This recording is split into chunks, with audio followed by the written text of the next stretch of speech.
Merhaba arkadaşlar, ben Elif Prenvise, bebeğim örgülerim örgü kanalıma yeniden hoş geldiniz. Eminim bu modeli görünce çok sevinen arkadaşlarım olmuştur.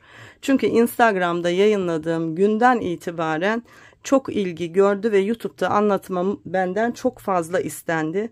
Postların altına yazdınız, DM'den mesajlar attınız, yüzlerce, belki 1000 üzerinde bu modelin anlatımıyla ilgili sizden mesaj aldım. Ben de sizin arzunuza, isteğinize kayıtsız kalmadım her zamanki gibi. Siz istediğiniz için bugün bu modeli size anlatacağım ve beraber öreceksiniz. Arkadaşlar, modeli ilk kez YouTube'da ben anlatıyorum. O yüzden benden sonra bu videomu izleyip aynısını çekip bir bedavacı takım var. Kesinlikle taklidini yapmayın. Eğer böyle bir şey yaparsanız taklit içerikten, fikri mülkiyet hakkından doğabilecek haklarımı ararım, onu söyleyeyim. Ama herkes örebilir. Hiç problem değil. Herkes örsün de zaten. Çok sipariş aldığım, çok da güzel bir model. Ama hayat paylaştıkça güzel. Sadece YouTube'da başkalarının içeriklerini izleyip aynılarını taklit edenler hariç. Yani bizim hakkımızı gasp edenler hariç. O yüzden YouTube'da anlatılmasına izin vermiyorum. Fakat herkes örebilir arkadaşlar. Modelimiz arkadaşlar robadan başlanan bir çalışma, aslında çok kolay. Fakat kol ve bacaklarda dikiş yok. O yüzden misinalı şişle öreceğiz. Bunu hemen peşin peşin söyleyeyim. Benim örgülerimde arkadaşlar, Instagram'da sipariş aldığım, satışını yaptığım örgülerimde de kol ve bacaklarda asla dikiş olmuyor. Bakın. Dikişsiz, tertemiz, böyle güzel örgüler örüyoruz. Siparişleri de öyle alıyorum. Bu anlatımımda da size dikişsiz anlattım. Ben misinalı şişle öremiyorum ya da hiç örmedim diyen arkadaşlar, çok rahatça örebileceksiniz ve çok keyif alacaksınız. Sakın gözünüz korkmasın. Sonunda da böyle tertemiz, dikişsiz, çok daha kaliteli, çok daha vasıflı, işçiliği çok daha yüksek, tertemiz bir örgü elde etmiş olacaksınız. Arkadaşlar, görmüş olduğunuz model çalışmasında 250 grama yakın ip kullandım. Ben 50 gramlık yumaklarla ördüm. Siz isterseniz 100'er gramlık yumaklarla da örebilirsiniz. Ama tulumumuz için 250 gram ipe ihtiyacımız var. Onu şimdiden belirteyim. Evet, robadan başlayacağız. Kolları ayıracağız. Sonra alt bedeni, ağ çalışması ve bacakla beraber bu kısmı tamamladıktan sonra kollarımızı yine dikişsiz bir şekilde öreceğiz. Şu omuzdaki ayrıntıları böyle yaka çalışması gibi çalışmayı ve ağ kısmındaki şu görmüş olduğunuz yine çalışmayı en sonda yapacağız ve bitireceğiz. Böylece bu güzelliği birlikte örmüş olacağız. Evet, şayet beğendiyseniz beğeni ve yorumlarınızı bekliyorum. Örgüyü örerken tecrübelerinizi de paylaşmanızı istiyorum.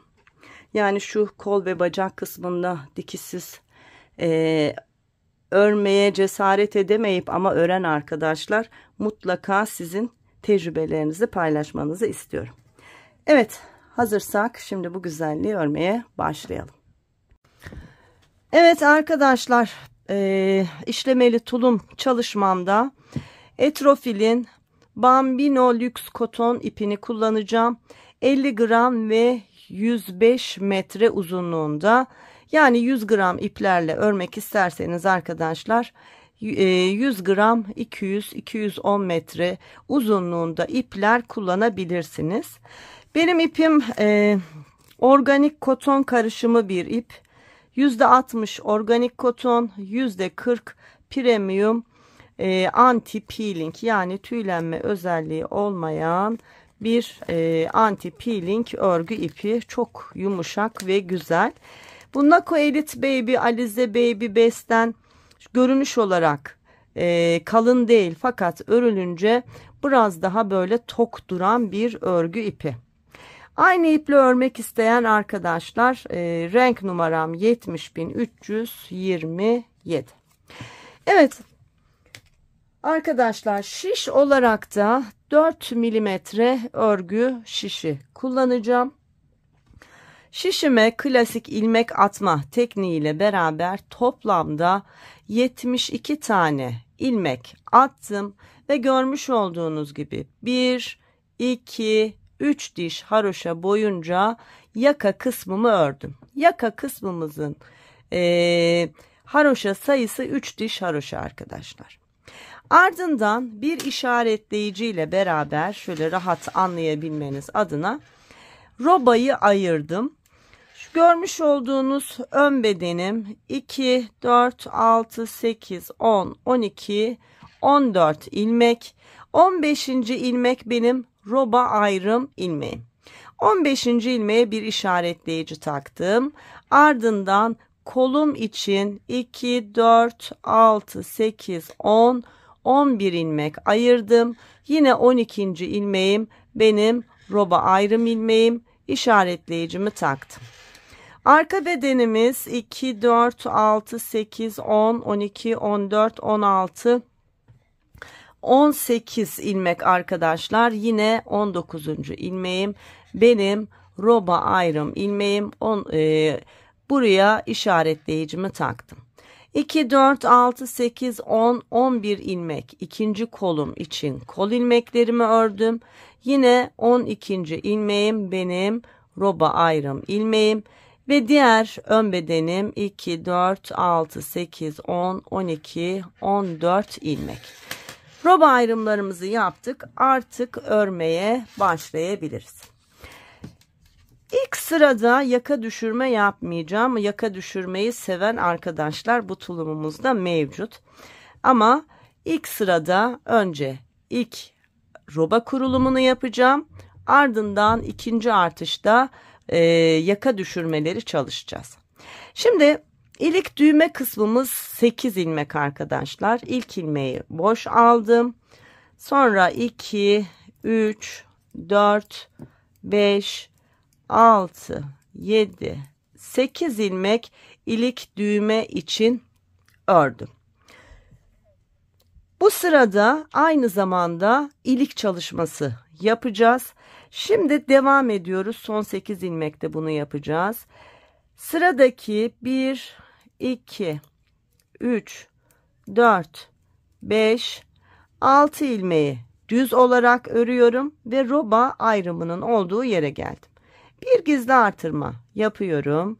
Roba ayrım ilmeğimi düz örüyorum. Tekrar bir gizli artırma yapıyorum ve kol ilmeklerimi örmeye başlıyorum. 11 ilmeğimiz vardı. 1, 2, 3, 4, 5, 6, 7, 8, 9, 10 ve 11. Kol ilmeklerimi ördüm. Roba ayrımına geldim. Bir gizli artırma yaptım. Roba ayrım ilmeğimi ördüm ve tekrar bir gizli artırma yaptım. Şimdi arka bedendeyiz. 1, 2, 3, 4, 5, 6, 7, 8, 9, 10, 11, 12, 13, 14, 15, 16, 17, 18 ilmek arka bedenim için ördüm. Yine roba ayrımına geldim. Bir gizli artırma yaptım. Roba ayrım ilmeğimi ördüm ve tekrar bir gizli artırma yaptım. İkinci kol ilmeklerimi örüyorum. 11 ilmeğim vardı. 1, 2, 3, 4, 5, 6, 7, 8, 9, 10, 11 ilmeğimi ördüm. Yine roba ayrımının oradayım. Bir gizli artırma yaptım. Roba ayrım ilmeğimi ördüm ve tekrar bir gizli artırma yaptım. Sıra sonunda 14 ilmeğim kaldı diğer ön bedenim için. Bunun 6 ilmeğini düz, 8 ilmeğini haroşa örgü olarak öreceğiz. Eğer haroşaları benim gibi düz örüyorsanız arkadaşlar, ilmeklerin tamamını düz olarak örebilirsiniz. 1, 2, 3, 4, 5, 6 ilmek düz ördüm. Sıra sonunda 2, 4, 6, 8 ilmeğim kaldı. Şimdi bir ilik çalışması yapacağız. 1, 2, 3 ilmek ördüm. Bir doladım. Sıradaki 2 ilmeği birlikte ördüm. Sonra 3 ilmeğim kaldı. Bu 3 ilmeği de haroşa örgü olarak ördüm ve sıramı tamamladım. İlk ilik çalışmamızı da yapmış olduk. Şimdi örgümüzün arka tarafında ilk 8 ve son 8 ilmeğimiz haroşa örgü, aradaki ilmeklerimiz ters örgü olarak örülecek. Başlayalım. İlk ilmeği boşaldım. Sonra 2, 3, 4, 5, bakın ilik çalışmam, 6, 7, 8 ilmeğimi haroşa örgü olarak ördüm. Bakın iliğim de burada. İpi kendime aldım. Var olan ilmeklerin tamamını ters örgü olarak öreceğim. Son 8 ilmeğime kadar son 8 ilmeği haroşa örgü olarak örüp sıramı tamamlayacağım. Evet, örelim.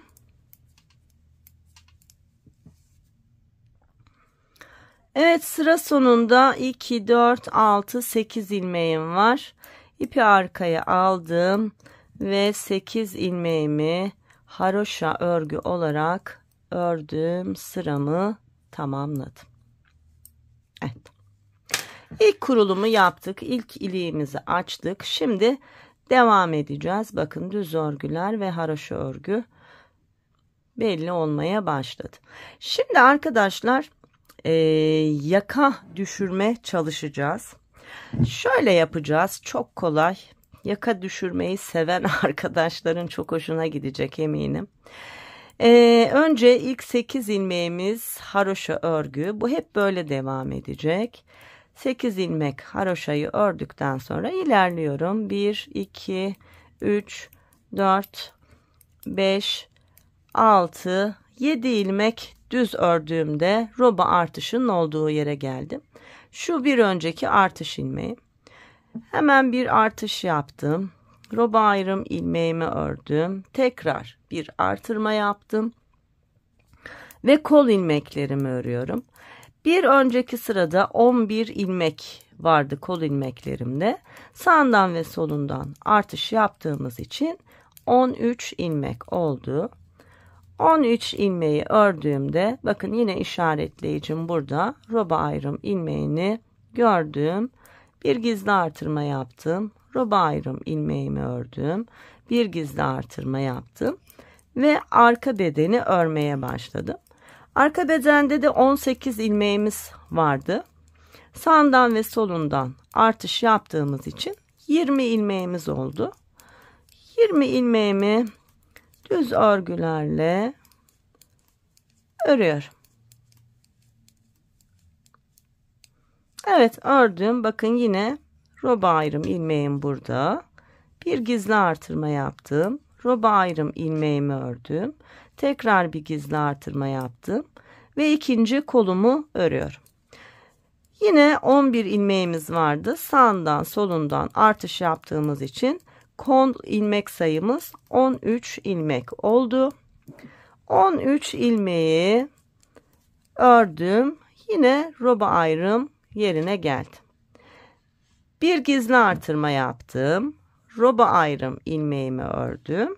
Tekrar bir gizli artırma yaptım. Şimdi burada arkadaşlar kısa satır uygulayacağız ve geri döneceğiz. Böylece bizim yakamız düşecek. Şimdi artış yaptıktan sonra şu 3 ilmeği örelim. Bakın 1, 2, 3. 3 ilmeği ördükten sonra geriye dönüyoruz. Son ördüğüm şu ilmeği tekrar şişime şöyle düz bir şekilde alıyorum ve İpimi şöyle arkaya doğru çektiğimde bakın bu ilmek 2 ilmek görünümünde oldu. Örgümün ters tarafında olduğum için ipi kendime aldım ve geriye dönmüş oldum. Burayı örmediğimiz için yaka aşağıya doğru düşecek. Yaka düşürme bu. Şimdi var olan ilmekleri yine ters örgülerle örüyoruz.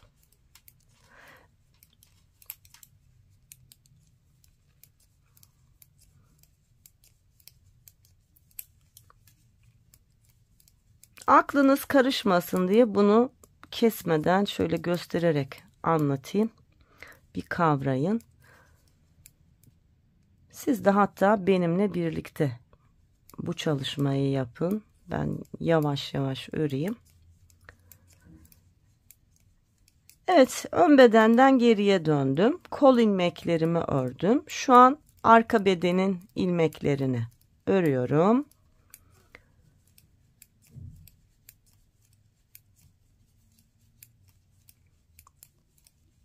Evet, arka bedenimin bakın artış ilmeklerini ördüm. Arka beden bitti. Şimdi tekrar ikinci kolu örüyorum.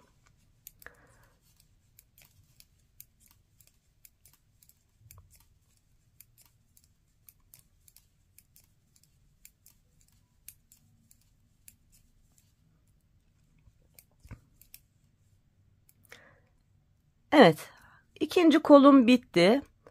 Roba ayrım ilmeğim bitti. Bakın şimdi hemen şuradan tekrar göstereyim anlarsınız. Ne yaptık? Artışları yaptık. Şurası roba ayrım ilmeğim. Artışı yaptıktan sonra 1, 2, 3 ilmek örüp geri döndük. Aynı şeyi buradan yapacağız şimdi. Bakın şu artış yaptığım ilmek, bunu saymıyoruz. Çünkü artışı yapıp 3 ilmek örmüştük. Artış yaptığım ilmeği ördükten sonra 1, 2, 3 ilmek ördüm. Ve geri dönüyorum. Aynı şeyi yapıyoruz. Biri örgünün düz tarafında, diğeri ters tarafında. Değişen hiçbir şey yok. Yine bu üçüncü ilmeği bakın ilmek düz olacak şekilde şişimi alıyorum. Bu kez kendime doğru şöyle çektiğimde bakın yine 2 ilmek görüntüsü oldu. Örgümün düz tarafını öreceğim için ipi arkaya attım ve örmeye başlıyorum. Şimdi ne yapmış olduk? Sırayı bitirmedik, geriye döndük. Örgümüzün düz tarafı olduğu için yine artış yapacağız. Hiçbir şey değişmeyecek. 1, 2, 3 ilmek ördüğümde bakın roba artış ilmeğimin olduğu yere geldim. Hemen gizli artırmamı yaptım. Roba ayrım ilmeğimi ördüm. Tekrar gizli artırmamı yaptım. Ve kolumu örmeye başladım. Biraz hızlı öreyim ama play, pause yapmayayım arkadaşlar. Beni takip edebilin. Kol ilmeklerimi ördüm. Bakın yine roba ayrımının olduğu yerdeyim. Bir gizli artırma yaptım. Roba ayrım ilmeğimi ördüm. Tekrar bir gizli artırma yaptım. Ve arka bedenin ilmeklerini örüyorum.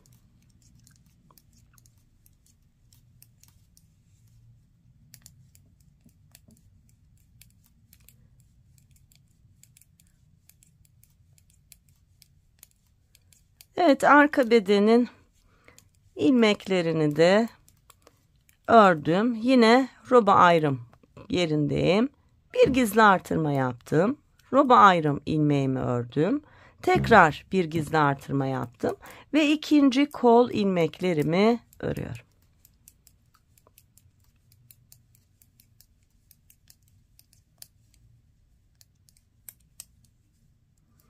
Evet, ikinci kolumdaki ilmekleri de ördüm. Bakın roba ayrımının olduğu yerdeyim. Bir gizli artırma yaptım. Roba ayrım ilmeğimi ördüm ve tekrar bir gizli artırma yaptım. Bakın şimdi 3 ilmekten sonra şu 2 ilmek görünümlü olan ilmeğimiz var. Bunları öreceğiz. Sonra devam edeceğiz arkadaşlar. Geleceğiz. Yine biraz daha ileride şöyle 1, 2 yine 3 tane örüp geri dönelim. İkinci kez kısa satır uygulamış olacağız. Artışımı yaptım. 1, 2, 3 ilmek ördüm. Bakın 4. ilmeğim dönüş yaptığım ilmeğim. Arasına şöyle giriyorum bakın. Şu 2 ilmek görünümünün arasına bu şekilde giriyorum ve düz örgü olarak örüyorum.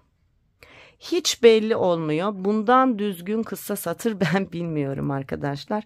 Hiç belli olmadan geriye dönüyoruz.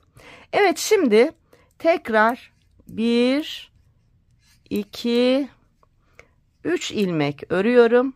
Bakın burada 8 ilmek haroşam ve bir düz ilmeğim kalıyor. Geriye dönüyorum. İkinci kez kısa satır uyguluyoruz. Yaka düşürme. Yine ilmeği düz bir şekilde şişime alıyorum. Şöyle arkaya doğru ipi çektiğimde yine 2 ilmek görüntüsünü yakalamış oldum. Örgümün ters tarafındayım. Ters öreceğim için ipi kendime doğru aldım. Ve yine ters örgülerle beraber artırma yaptığım ilmekler ve diğer ilmekleri örüyorum. Şimdi ikinci kola kadar öreyim arkadaşlar. Ön bedende kısa satırda yine birlikte devam edelim. Sanırım anlamışsınızdır.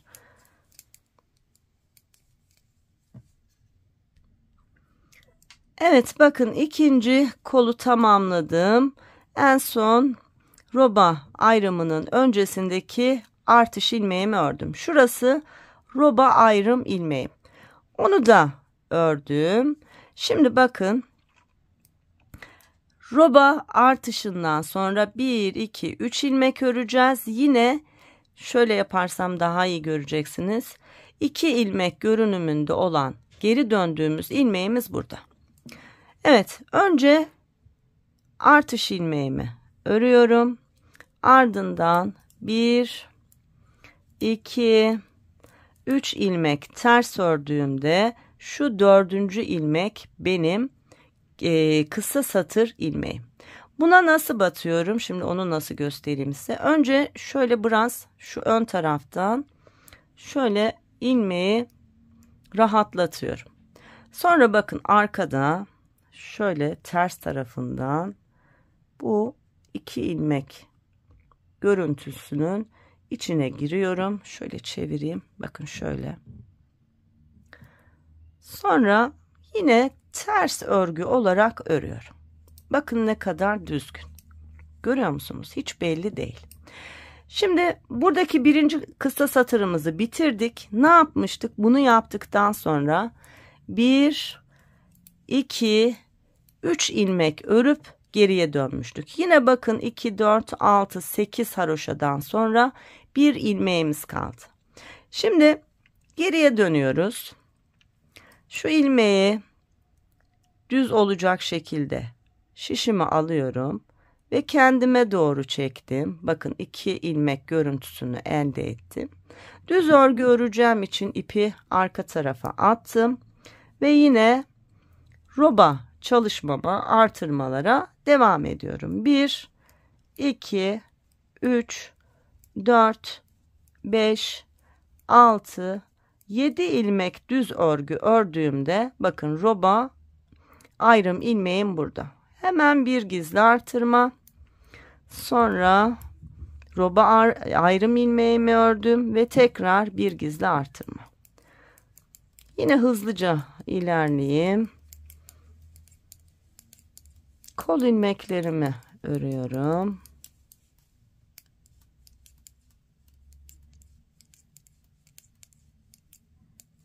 Evet, kol ilmeklerim bitti. Bakın yine roba ayrımının oradayım. Bir gizli artırma. Roba ayrım ilmeğini ördüm. Tekrar bir gizli artırma ve arka bedeni örüyorum. Evet arkadaşlar, artışları yaparak ön bedenin kadar örelim. İkinci ön bedene kadar. Kısa satırı orada da uygulayalım. Zaten 2 kez döndük. Bizim için 2 kez kısa satır uygulamak yeterli.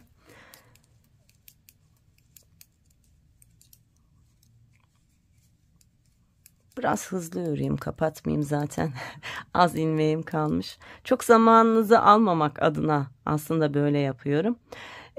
Roba ayrım ilmeğine geldim. Arka beden bitti. Bir gizli artırma yaptım. Roba ayrım ilmeğini ördüm. Tekrar bir gizli artırma yaptım. Ve ikinci kolumu örmeye başlıyorum. 1, 2, 3, 4, 5, 6, 7, 8, 9, 10, 11, 12, 13, 14, 15, 16, 17 ilmek ördüğümde bakın yine roba ayrımının olduğu yerdeyim. Bir gizli artırma yaptım. Roba ayrım ilmeğimi ördüm ve tekrar bir gizli artırma yaptım. Bakın zaten dönüş yaptığım ilmek burada. Görüyor musunuz? Öncesinde 2, 4, 6, 7 ilmeğim var. Önce 7 ilmeği öreceğiz. Sonra kısa satır ilmeğimizi öreceğiz. Başlayalım. 1, 2, 3, 4, 5, 6, 7 ilmeğimi ördüm. Örgümün düz tarafı olduğu için bakın şöyle düz taraftan 2 ilmeğin arasına batıyorum ve düz örgü olarak örüyorum. Şimdi buradaki ikinci kısa satırı da bitirdik. Ne yapıyoruz devamında? Burada bir ilmek düzümüz kalmıştı. Onu örüyoruz. Sonra 8 ilmek haroşamızı örüp sıramızı tamamlıyoruz. Evet, bu tarafın kısa satırı bitmiş oldu. Bakın. Yaptığımız çalışmada arkadaşlar arka beden örülürken ön beden bakın şöyle sıfırlanıyor. Yani bu yaka aşağıya düşmüş oluyor. Şimdi son kısa satırı diğer tarafta da kapatalım. Artık kısa satır bitiyor. Sonrasında robamızı örmeye devam edeceğiz. Evet, ilk 8 ilmeğimi 2, 4, 6, 7, 8 haroşa ördükten sonra diğer ilmeklerimi ters örgü olarak örüyorum. Arkadaşlar ikinci ön bedene kadar ters örgülerle örgümüzü örelim. Sonra kısa satırı ikinci kez orada da tamamlayıp birlikte bitirelim.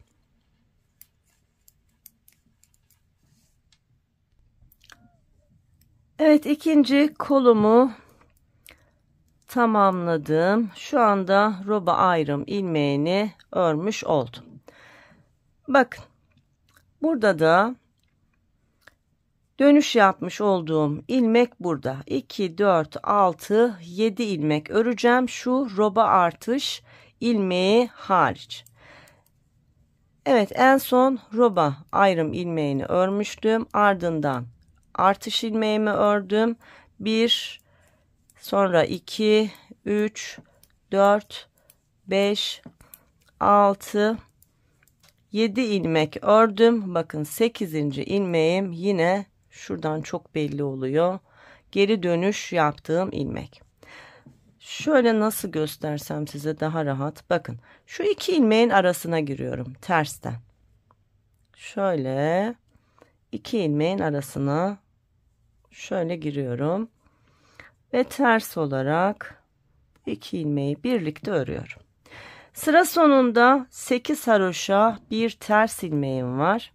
Bir tersimi ördüm. Şimdi 8 ilmek haroşa ile beraber sıramı tamamlıyorum.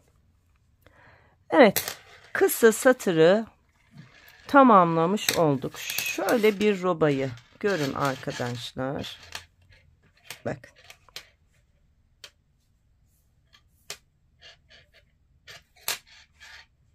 Bakın. Yaka düşürmeyi tamamladık. Daha büyük örgülerde bu geri dönüşlerin sayısını artırarak yaka düşürmeyi daha da fazla yapabiliriz. Ama bizim şimdi öreceğimiz küçük bir bebek tulumu olduğu için 2 tane yaka düşürme bizim için oldukça uygun. Evet arkadaşlar, artık yaka düşürmemiz bitti. Sadece roba artışlarına devam edeceğiz. İstediğimiz roba uzunluğuna ve genişliğine ulaşana kadar ilk 8 ve son 8 ilmeğimiz haroşa örgü. Aradaki ilmekler önde düz, arkada ters ve roba ayrımlarının olduğu yerin sağından ve solundan düz tarafı örerken artış yapalım. İstediğimiz roba uzunluğuna ulaştığında artık kol ayırma kısmına geçelim. Kolla bedeni ayıralım ve örgümüzü örmeye devam edelim. Arkadaşlar, roba artışlarımı tam 15 kez tekrarladım. Bu benim için oldukça yeterli bir roba. Hem uzunluğu hem de genişliği.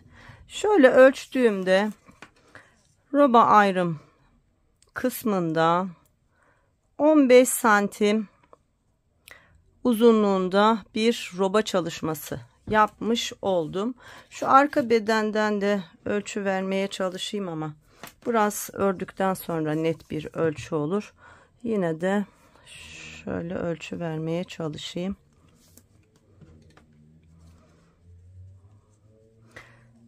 ...26 santim şu anda ama birkaç sıra ördükten sonra tam ölçüyü verebilirim. Evet, ilk yumağım da bitti sayılır arkadaşlar. 15 artırma yaptım. 15 artırma yaparken arkadaşlar 11 diş haroşa arayla da ilik açtım. Yani ilk iliğimizden sonra bakın 2, 4, 6, 8, 10, 11 diş haroşadan sonra ikinci ilik çalışmamı yaptım. Artık 11 haroşa arayla iliklerimizi açmaya devam edeceğiz. Şimdi 15 artırmadan sonra artık kolumuzu ayıracağız. Kolları ayıracağız. Ön ve arka bedeni birleştireceğiz. İlk 8 ilmeğim haroşa örgüydü. Bu arada sayı da vereyim size. Ön, arka ve kol sayısı.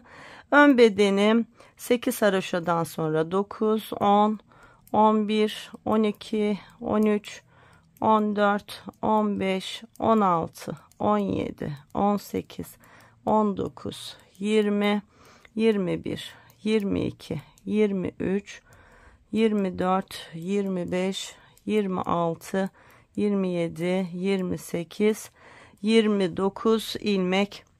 Şu roba ayrım ilmeğini de ön bedene ilave ediyorum. Tam 30 ilmek ön beden ilmeklerimiz. Şimdi kol ilmeklerimizi ayıracağız. Şurada da roba ayrım ilmeğini arka bedene bırakıyorum. Arada 2, 4, 6, 8, 10, 12, 14, 16, 18, 20, 22, 24, 26, 28, 30, 32, 34, 36, 38, 40, 41 ilmeğim var. Zaten 15 arttırdık ya, 15 sağda, 15 solda, 30, 11 ilmekte. Kol ilmeğimde 41 ilmek oldu. Şimdi bu 41 ilmeği önce bir boşa alalım.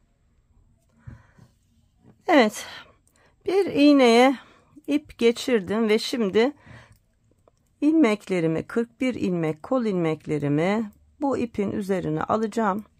En son kolu öreceğiz arkadaşlar.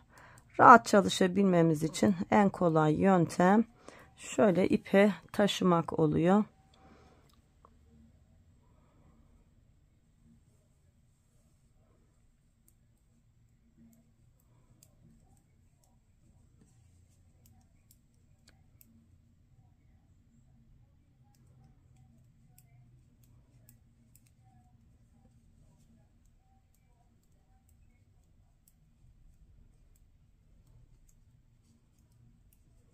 Evet, 41 ilmeğimi şişimi aldım. Bakın roba ayrım ilmeğim arka bedende kaldı.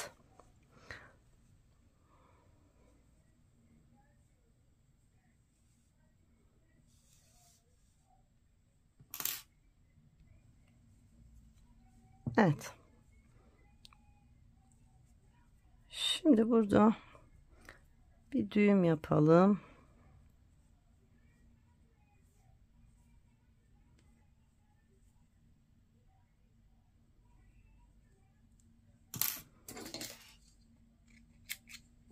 Evet, kol ilmeklerimizi topladık. Bakın. Şimdi arka bedene geçeceğiz. Geliyorum. Hemen arka bedendeki ilk ilmeği, şu ipi biraz sıkı tutarak örüyorum.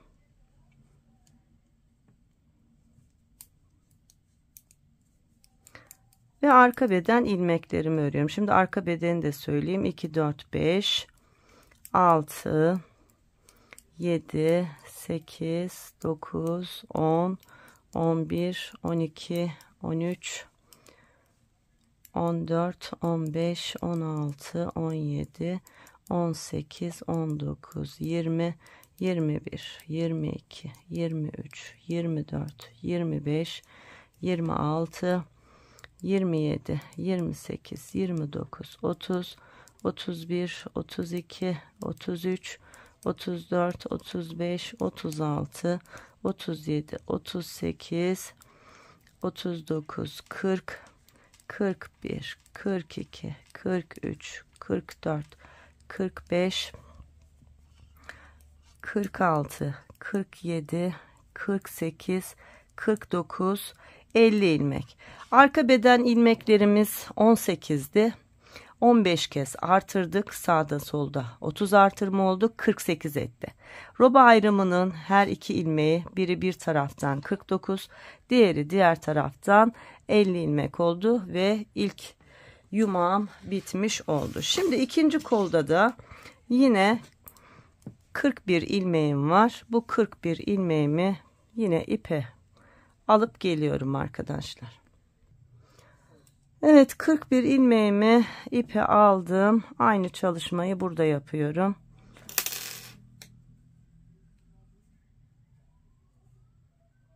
Düğümledim. Şimdi yeni ipime geçeceğim. Bakın. Şu ipi şu anda bağlamıyorum. Bir sonraki sırada bağlayacağım. Normal örer gibi biraz uç kısmını uzun bırakarak örüyorum.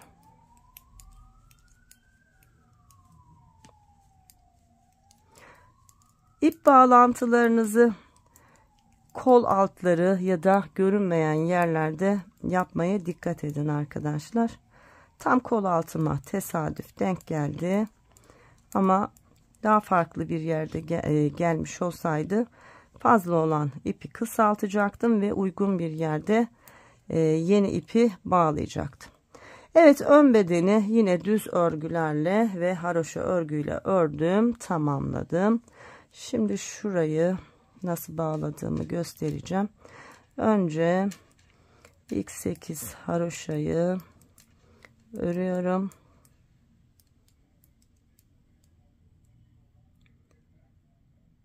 Bu arada ilmek kaçırdım. İlmeğimi tutayım.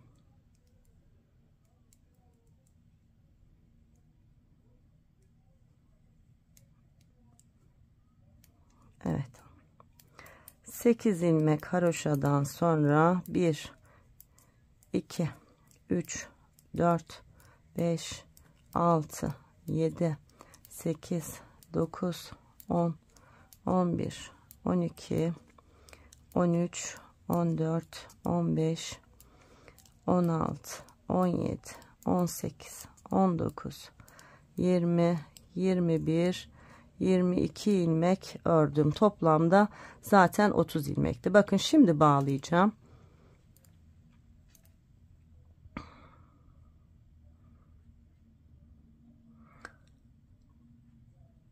Koton iplerde böyle ayrılma sorunu olabiliyor.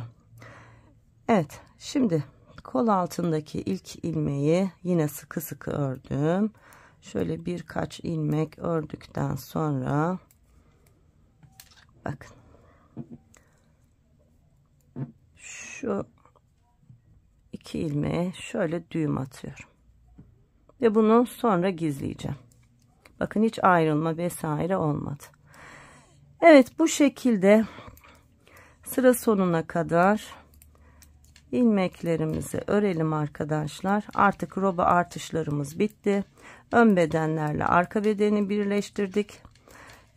Ağa kadar örmeye devam edeceğiz. Fakat biraz böyle bol bir kalıp olduğu için artırma çalışması yapacağız kenarlarda birkaç kez. Sonra dümdüz örüp ağa kadar ineceğiz. Çok kolay bir çalışma fakat çok güzel bir kalıp. İşlememiz de çok güzel. Instagram'dan da günlerce benden bu modeli istediniz. Yüzlerce arkadaşım DM'den ya da paylaşımın altına yorum yaparak ısrarla bu modeli istedi. Aslında anlatacak başka modellerim vardı sıraya koyduğum ama önceliği buna vermiş oldum. Umarım sizler de benim gibi böyle keyif alarak örersiniz.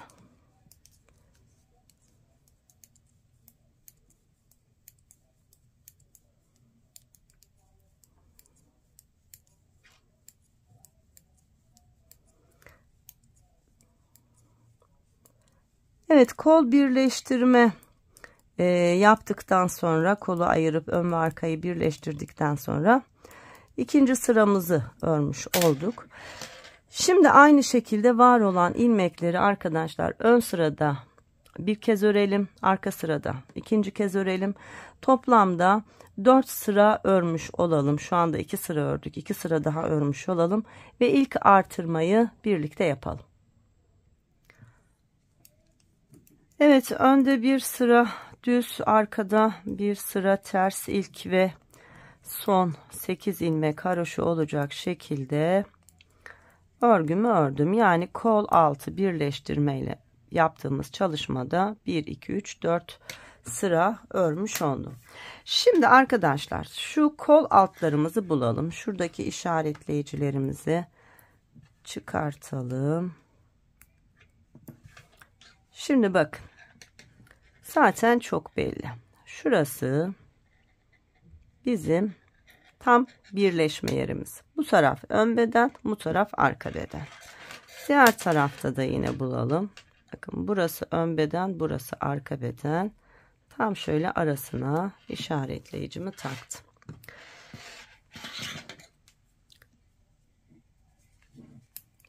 Yine ilk 8 ilmek haroşa, ardından 9, 10, 11, 12, 13, 14, 15, 16, 17, 18, 19, 20, 21, 22, 23, 24, 25, 26, 27, 28, 29 ilmek ördüm. 30. ilmeğim benim ön bedenimin son ilmeği. Şimdi burada bir artış yapacağız. Bunu istediğiniz gibi aslında yapabilirsiniz. Fakat en kolayı bir alt sıradaki, bakın şuradan ilmeği yukarı çıkararak örmek. Bir artış burada yaptık. Şimdi aynı artışı diğer tarafta yapacağız. Bakın. Bunu örüyorum. Arka bedenin ilk ilmeğini. Sonra geliyorum. Şu alttaki ilmeği, şişe alıyorum. Bir daha örüyorum. Bir sağında, bir solunda, yani bir ön bedende, bir arka bedende birer ilmek artırmış olduk. Şimdi arka bedeni örelim. Son bir ilmek kalınca aynı çalışmayı arka bedenin diğer tarafında ve diğer ön bedende de uygulayacağız.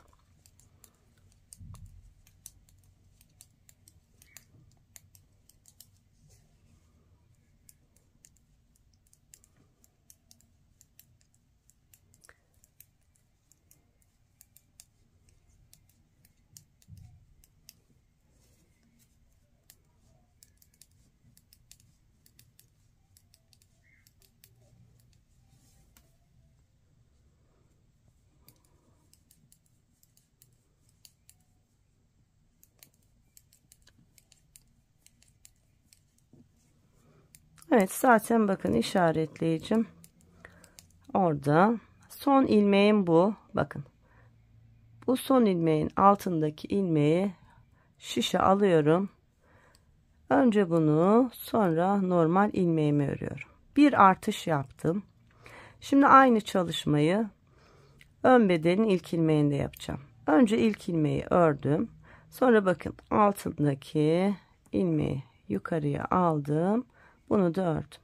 Birer ilmek de buradan arttı. Toplamda 4 ilmek artırmış olduk. Şimdi sıramızı tamamlayalım.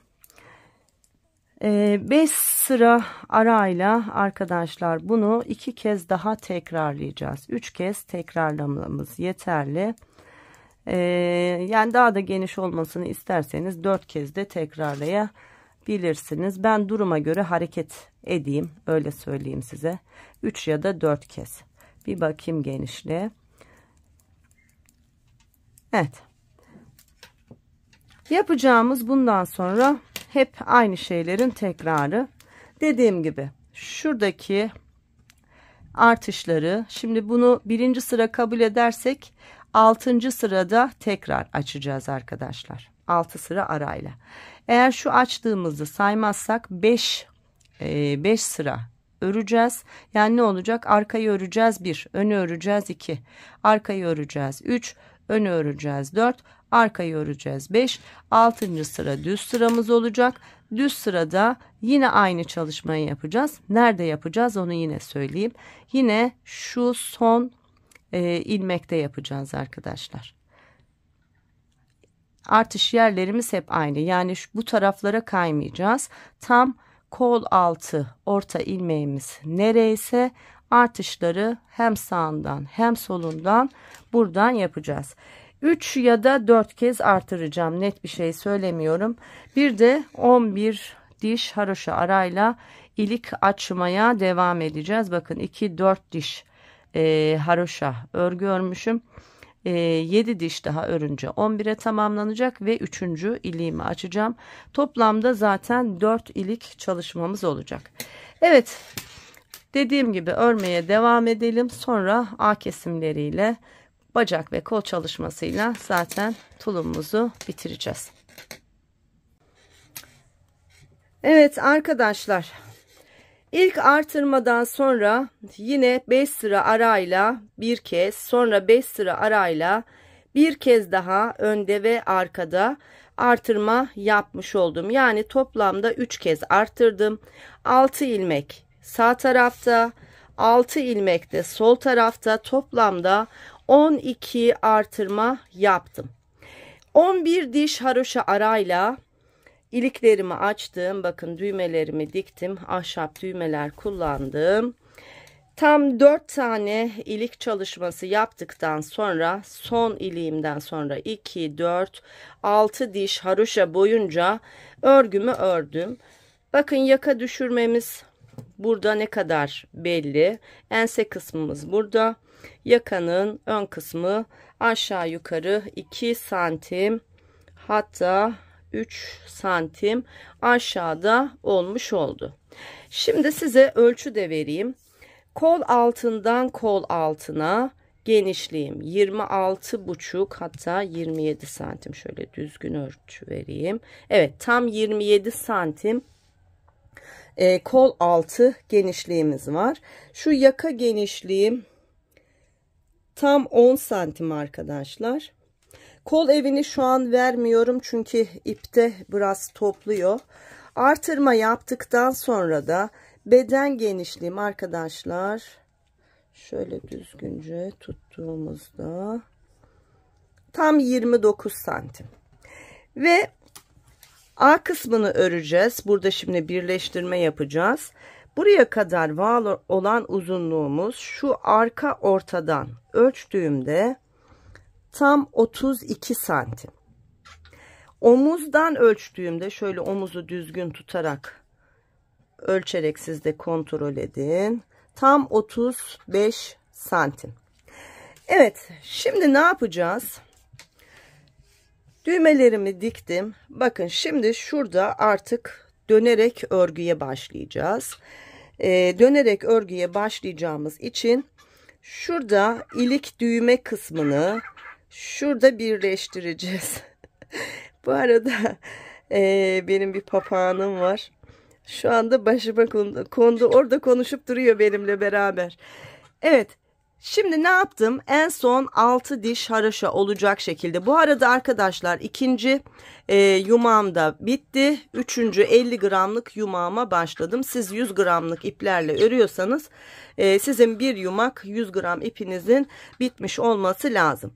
Şimdi son ilik çalışmamdan sonra bakın 1, 2, 3, 4, 5, 6 diş haroşa örgü ördüm. İsterseniz bir ilmek sayısı da şöyle çabuk çabuk sayayım vereyim. Öyle de kontrol edin. 102, 104, 106, 108, 110, 112, 114, 116, 118, 120, tam 122 ilmeğim var şu anda A birleştirmesini yapmadan hemen önce. Evet, şimdi arkadaşlar bir yardımcı şişe ihtiyacımız var. Şöyle yapacağız. Şu kameramı da şöyle biraz ayarlayayım. Şimdi şuradaki 8 ilmek ilik kısmındaki ilmeklerimi yardımcı bir şişe alıyorum. 1, 2, 3, 4, 5, 6, 7 ve 8. Şimdi bakın en son örgümün düz tarafındayım. Düğmeli kısmın olduğu yerde. İlikli kısmı şöyle üst tarafa alıyorum. 8 ilmek şişimizi aldık. Böyle getirdim. Şimdi bu 2 ilmeği birlikte öreceğiz. Yani her iki şişteki ilmekleri birlikte öreceğiz. Bakın bir bu şişten, yardımcı şişten, bir diğer şişten ilk ilmeklerin arasına battım. Şu ipimizi biraz yine sıkı tutalım. Sonra 2 ilmeği birlikte ördük. Birleştirmeye başladık. Sıradaki 2 ilmek yine aynı şekilde birlikte ördüm. Sıradaki 2 ilmek birlikte ördüm. Sıradaki 2 ilmek yine birlikte ördüm. Toplam 8 ilmeğimiz var. 8 bir şişte, 8 bir şişte. Bunları birlikte örerek ilik düğme kısmımızı birleştirmiş oluyoruz. Evet, 8 ilmeğin tamamını bakın örerek birleştirdik. Artık bedenlerimiz birleşmiş oldu. Şimdi bir tur başı belirleyelim. Şuradaki yine işaretleyicimi alayım. Şurası bizim başlangıç noktamız oldu. Buradan örmeye başladık. 2, 4, 6, 8. Artık düz örgülerle burayı da öreceğiz. Ve dönerek öreceğiz. Misinalı şişimizle dikişsiz öreceğiz ve bitireceğiz. Şimdi var olan ilmekleri düz örgü olarak bir tur boyunca, yani şuraya kadar dönerek örelim. Misinalı şişiniz 60 santim, 80 santim, 100 santim olabilir. Hiçbir önemi yok arkadaşlar. Ne kadar uzun olursa o kadar rahat örülür. Eğer kısa bir şişle örüyorsanız ve ilmekleriniz, şu an bakın benim bütün ilmeklerim şişimde sığdı, dönüyor, bir fazlalığı yok. Şayet bir fazlalığı olmuş olsaydı daha önceki videolarımda birçok kez size gösterdim. Fazla olan kısmı boşa alacaktım. Yani misinanın fazlasını 2 ilmek arasından çekecektim ve o şekilde örecektim. Evet, turumuzu bu şekilde tamamlayalım. Evet, düz örgülerle beraber turumu tamamlamış oldum. Şimdi arkadaşlar 114 tane ilmeğimiz kaldı. Şu 8'ini birleştirdik ya, 8 ilmek az önceki verdiğim sayıdan eksilmiş oldu. Çünkü 8 ilmeği birlikte ördük ve 8 ilmek eksildi. 114 tane ilmeğimiz kaldı. Şimdi hem ön hem arka bedende ağ çalışması yapacağız.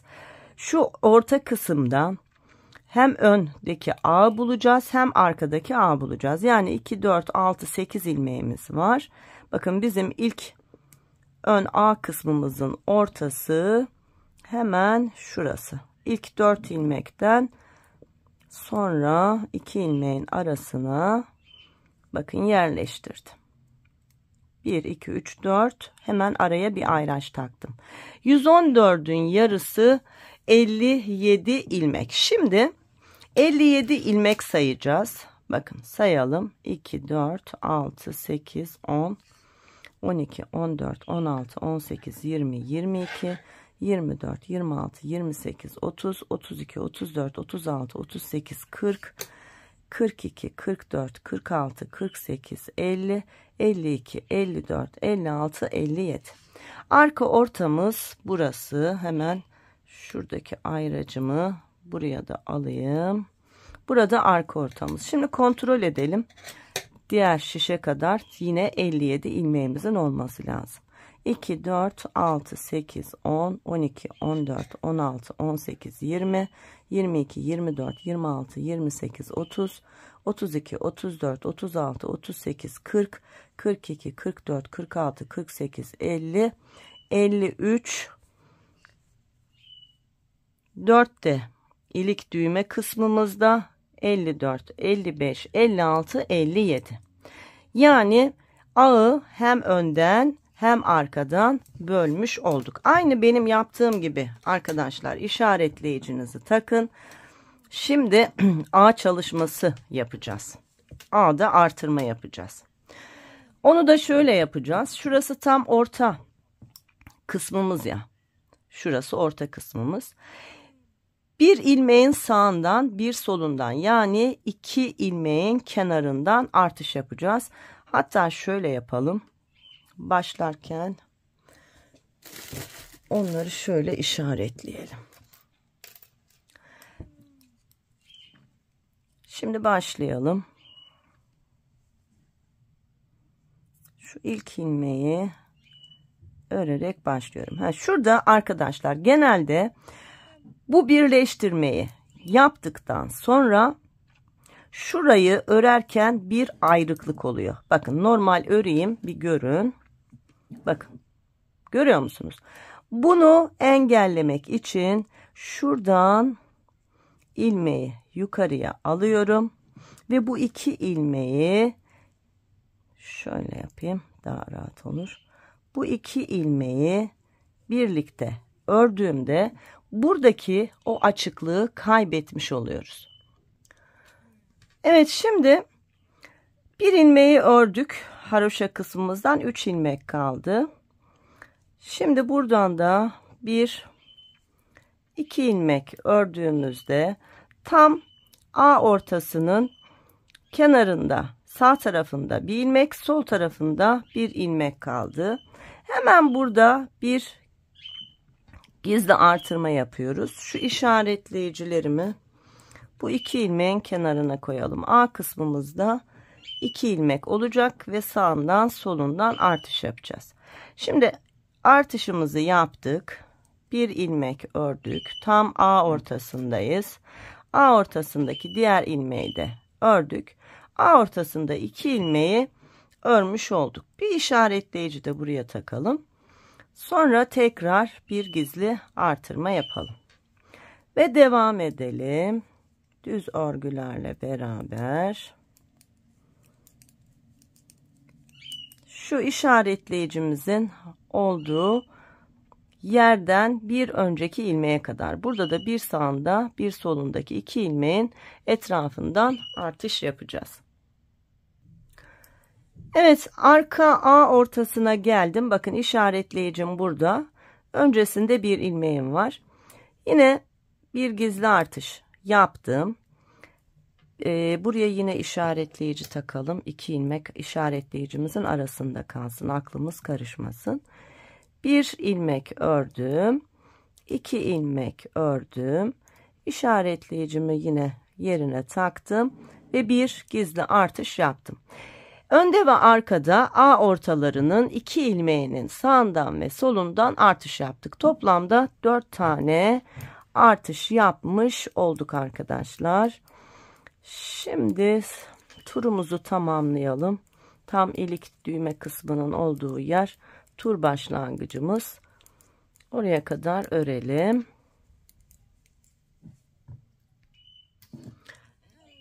Evet, turumu tamamlamış oldum. Bakın bu kenar kısmımızda hiç ayrıklık olmamış oldu. Şimdi arkadaşlar bir tur boyunca sadece var olan ilmekleri öreceğiz. Yani artış yaptık bir tur boyunca. Şimdi ikinci turda bakın artış yaptığımız gizli ilmeklerimiz burada. Bunları düz örgülerle örüyorum. Bakın ikinci artışım da burada. Evet, bu şekilde turu tamamlayalım. Şu arka artışları da yine aynı şekilde örelim. Tur başında ikinci kez artışı yine birlikte yapalım. Evet, yine turumu tamamladım. Şimdi yeni tura başlıyorum ve tekrar artış yapacağım. İkinci kez artış yapacağız. Bakın yine işaretleyicimin olduğu yere kadar düz örgülerle geldim. A ilmeklerimin tam ortası olan 2 ilmek burada. Öncesinde bir gizli artırma yaptım. Sonra A ilmeklerimi ördüm. Sonrasında bir gizli artırma daha yaptım ve örmeye devam ediyorum. Arka ortada da aynı çalışmayı yapalım.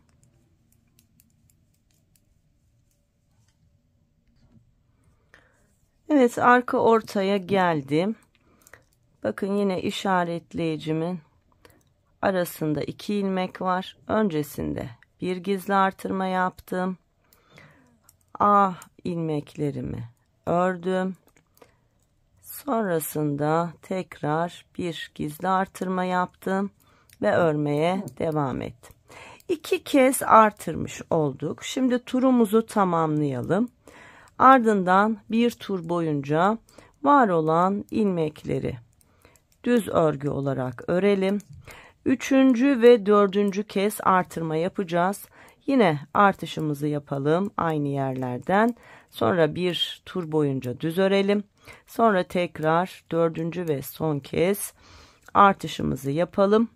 Ve bir tur boyunca düz örelim. Artık A kısmımızda bitmiş olacak arkadaşlar. Ve bacakları örmeye başlayacağız. 2 kez daha artırıp sonra birlikte devam edelim. Evet arkadaşlar, tam 4 kez artırmamı yaptım, tamamladım. Bakın 1 2 3 4 artırma yerlerim belli. Her artıştan sonra da bir tur boyunca var olan ilmeklerimi ördüm. 4. artırmadan sonra da örmüş oldum.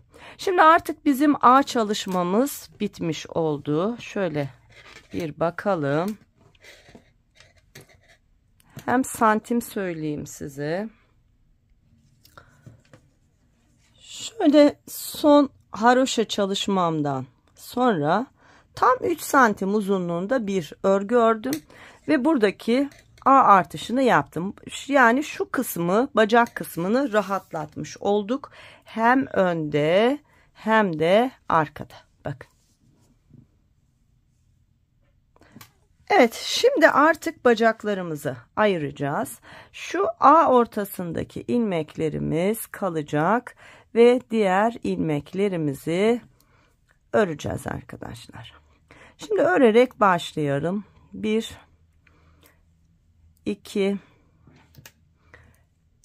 şuradan örmeye devam ediyorum.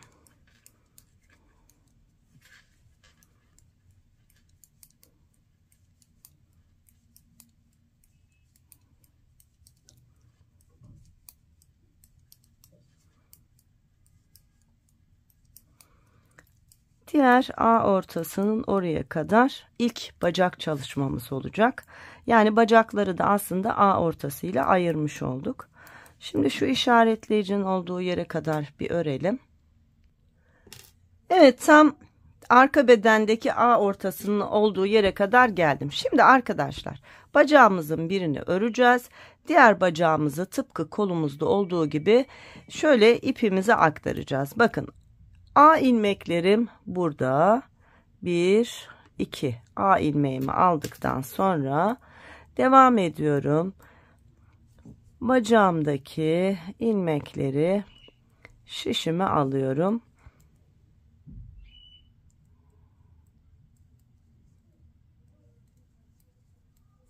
Evet, şu diğer A ortasındaki 2 ilmek de dahil olacak şekilde ilmeklerimizi ipimize alalım.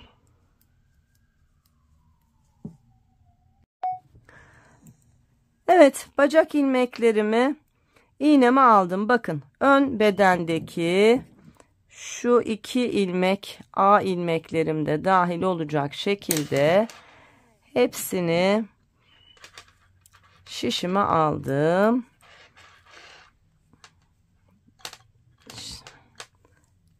Bunu da yine şöyle bağlayalım. Fazlasını da keselim. Bakın, sağ bacak ilmeklerini ipi almış oldum. Şimdi sol bacağı öreceğiz. En son zaten bakın arka bedenin A kısmına kadar örmüştük. Şimdi devam edeceğiz. Bakın şimdi benim var olan misinalı şişim ilmeklerime uzun geldi arkadaşlar. Hiçbir önemi yok. Tam tersi çok daha rahat örgü örmemi sağlıyor. Bakın misinamdaki fazlalığı şöyle boşa çıkardım. Sonra geliyorum. Burada dikkat etmeniz gereken şey şişten şişe geçerken şu ilmeklerin bol kalmaması. O yüzden ipi biraz sıkı tutarak şöyle özellikle ilk birkaç ilmeği sıkı örüyoruz. Sonra normal örgümüze devam ediyoruz.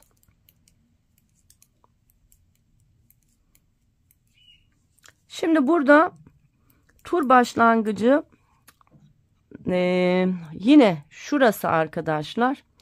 Fakat ben bu kısmı rahat örüp kesim yapacağım bacakta. Tam A kısmının olduğu yerde bacakta kesim yapacağım. O yüzden şuradan değil de şuralarda bir yerden misinamı boşa çıkaracağım. Yani şöyle birkaç ilmek daha örersem. Evet. Bakın. Burayı bütün tutacağım. Rahat örüp kesim yapabilmek için. Misinamın fazlalıklarını şu bacağın bakın şöyle 2 yanından bırakacağım. Evet, şimdi devam ediyorum. Dediğim gibi şişten şişe geçerken şu ilmeği bol olmamasına dikkat edin. Biraz böyle ipinizi gergin tutarak örün.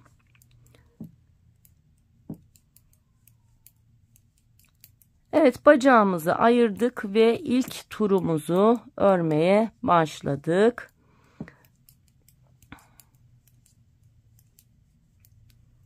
Şimdi hemen şu ayrım kısmında da birkaç ilmek daha öreyim.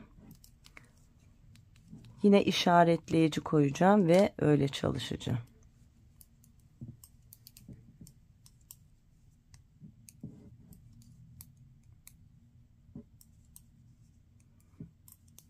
Evet, bu benim için yeterli. Şimdi bir miktar misinamın fazlasını burada bırakacağım. Örgüyü ikiye bölmüş oluyorum. Bakın buraları birleştirdim. Bacak ilmeklerinin yarısını bir şişe, yarısını diğer şişe almış oldum. Ve devam ediyorum. Yine şişten şişe geçiş yaptığım için biraz ilmeklerimi sıkı tutuyorum.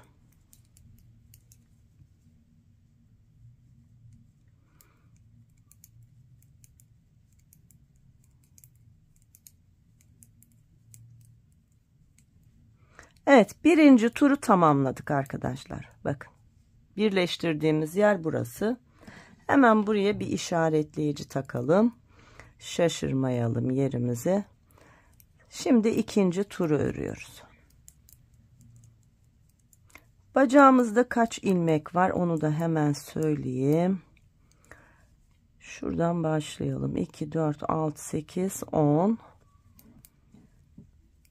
11, 12, 13, 14, 15, 16, 17, 18, 19, 20, 21, 22. Bu tarafta Bakın şimdi şurayı boşa çıkarıyorum.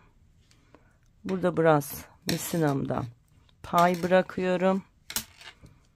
Sonra geliyorum diğer ilmeklerimi şişimin ucuna aktarıyorum. Yine biraz ipimi sıkı tutuyorum.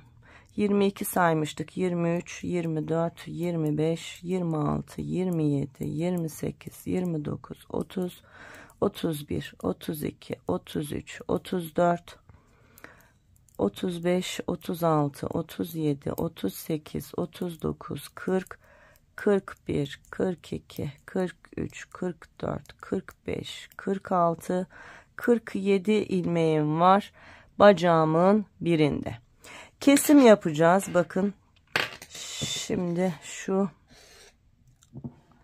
A ortasına gelelim. Ben bir daha sayayım arkadaşlar, ya şaşırdım ben. Şuradan sayayım da söyleyeyim. Yanlış saydım herhalde. 2, 4, 6, 8, 10, 12, 14, 16, 18, 20, 22. Şuraya kadar saymışım. Şurayı da sayacağız. 24, 26, 28, 30, 32, 34, 36, 38, 40, 42, 44, 46, 47. Devam ediyoruz.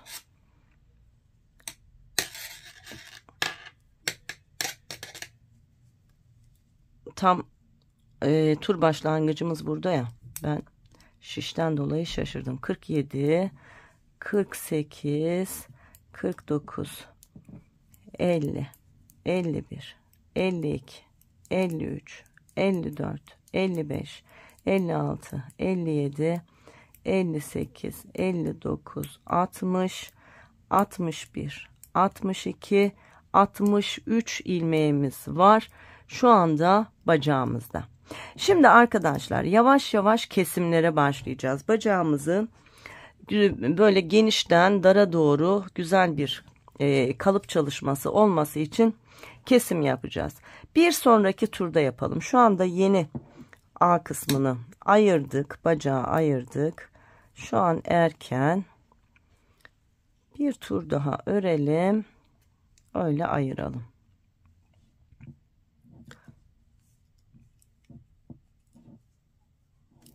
Evet. Tur başlangıcındayım. Ve örmeye devam ediyorum. Turumuzu tamamlayalım arkadaşlar. Sonra ilk kesimi göstereceğim. Birkaç kez belirgin aralıklarla beraber kesim yaparak bileğe ineceğiz. Bilekte bir kesim çalışması yapacağız ve lastik örgüyle ilk bacağımızı tamamlamış olacağız. Şimdi turu tamamlayalım.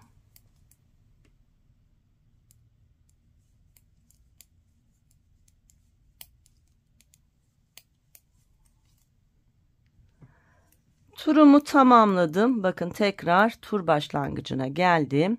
Şimdi bacaktaki ilk kesimi yapacağız. Hem ön tarafından hem arka tarafından birer ilmek keseceğiz. Şimdi yeni turda ilk 2 ilmekten keserek başlayacağız. Tur sonunda da son 2 ilmeği keserek bitireceğiz. Şimdi tur başındayım. İlk 2 ilmeğim burada. Şöyle soldan sağa doğru 2 ilmeğin arasına girip 2 ilmeği birlikte ördüm. Bir kesim yaptım.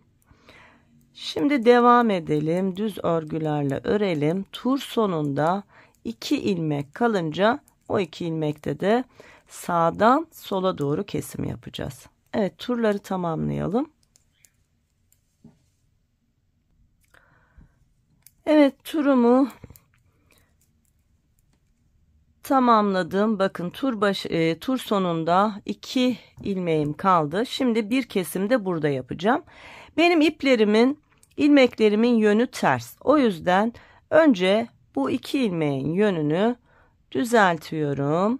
Sonra bakın sağdan sola doğru bir kesim yapıyorum. Her iki taraftan da birer ilmek kesmiş olduk.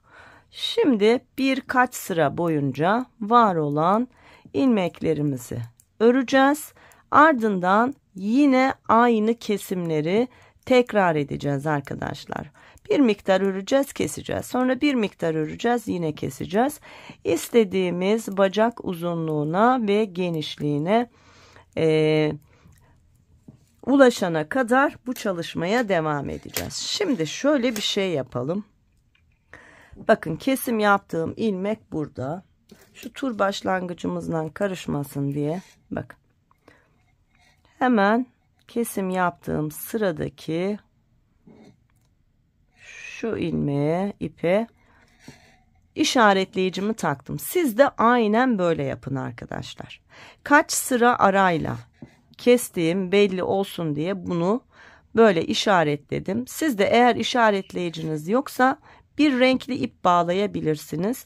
Bu şekilde kaç sıra ördüğünüzü anlamanız daha kolay olur. Şu kesimlerden karıştırabilirsiniz.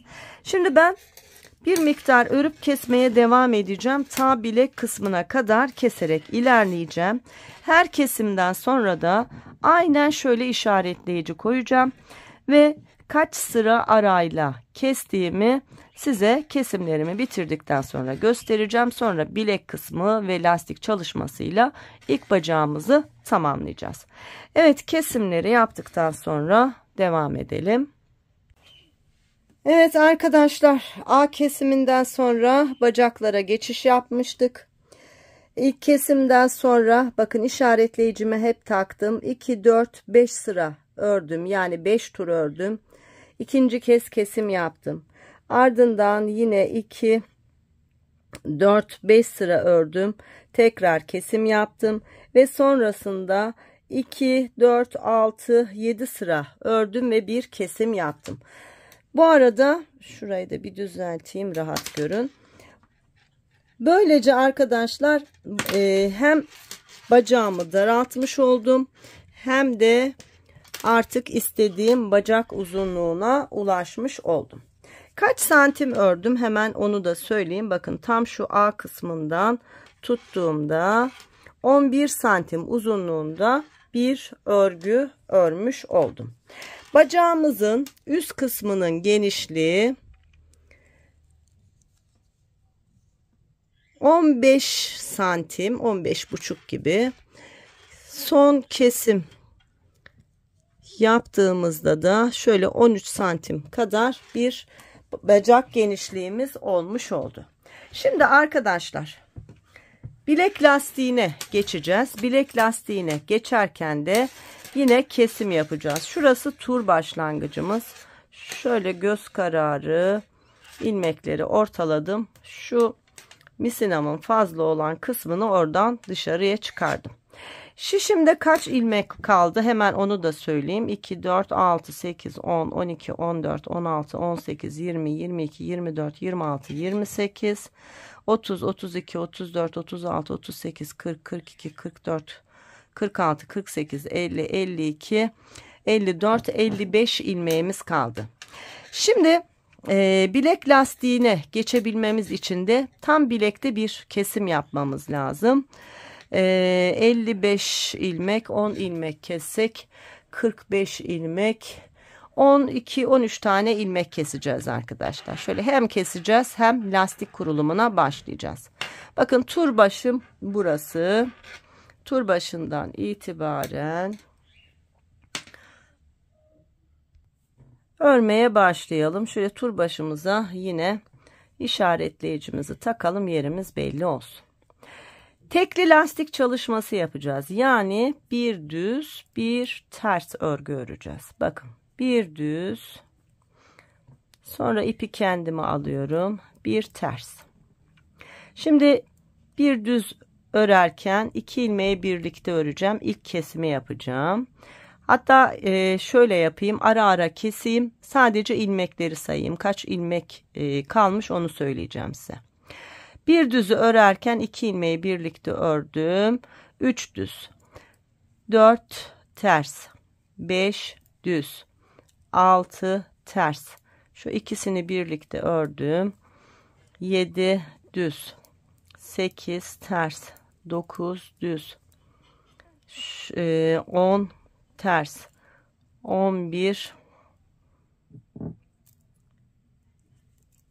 düz, 12 ters, 13 düz, 14 ters, 15 düz, 16 ters, 17 düz, 18 ters, 19 düz, 20 ters, 21 düz, 22 ters, şunu da düz örelim, 23 düz.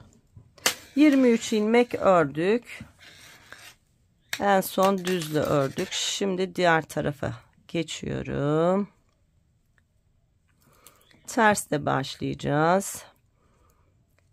Biraz ipimizi gergin tutarak 24 ters.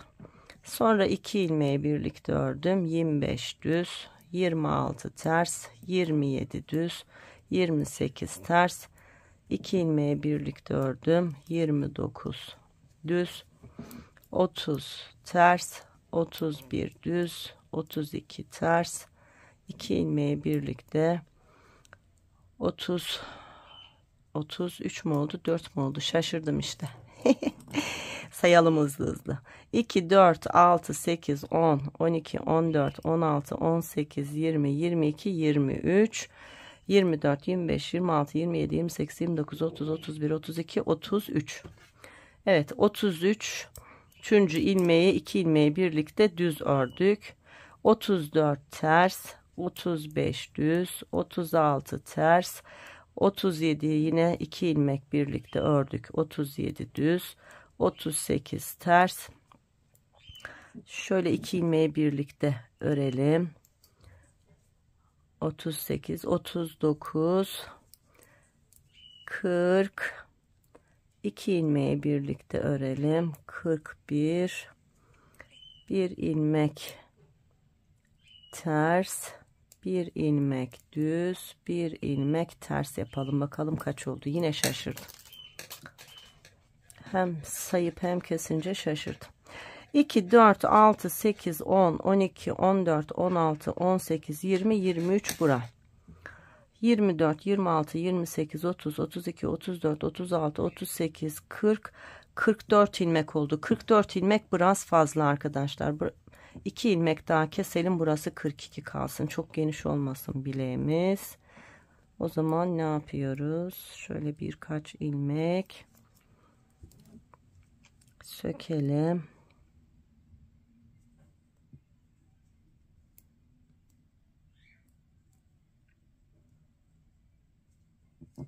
Şu tersi de öreyim. 42'ye tamamlayacağım yani. 2 ters,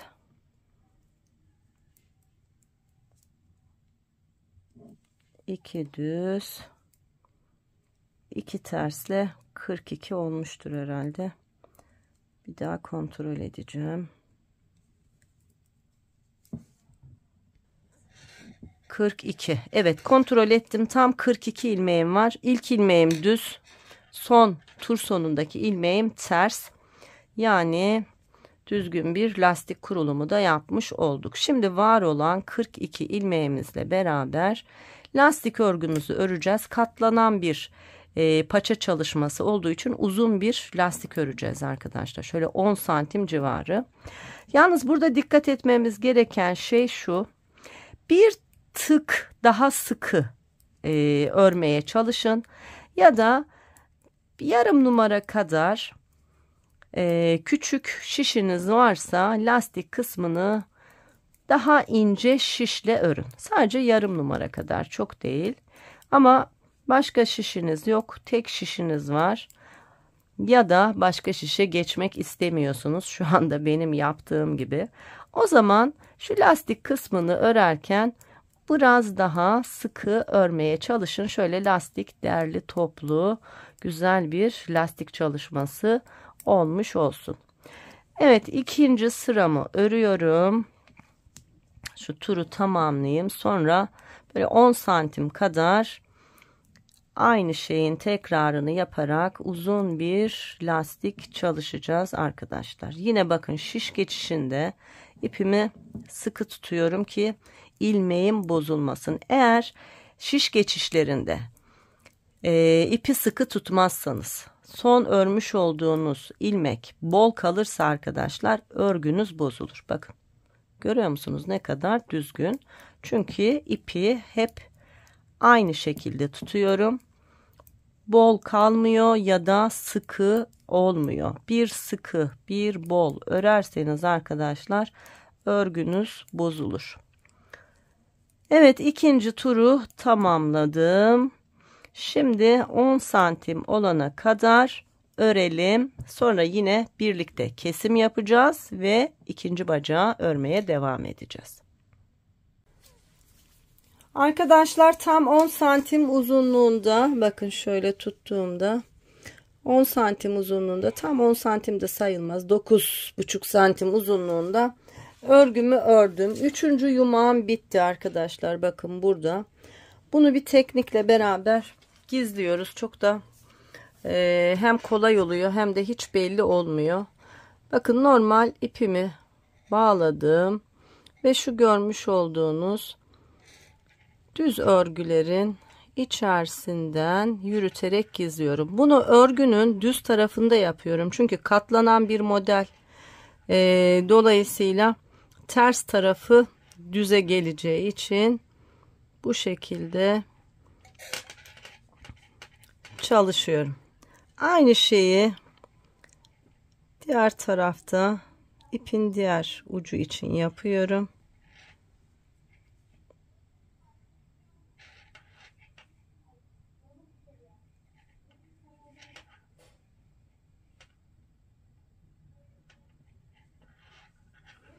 Evet, yeterli. Fazlasını kesip temizliyorum.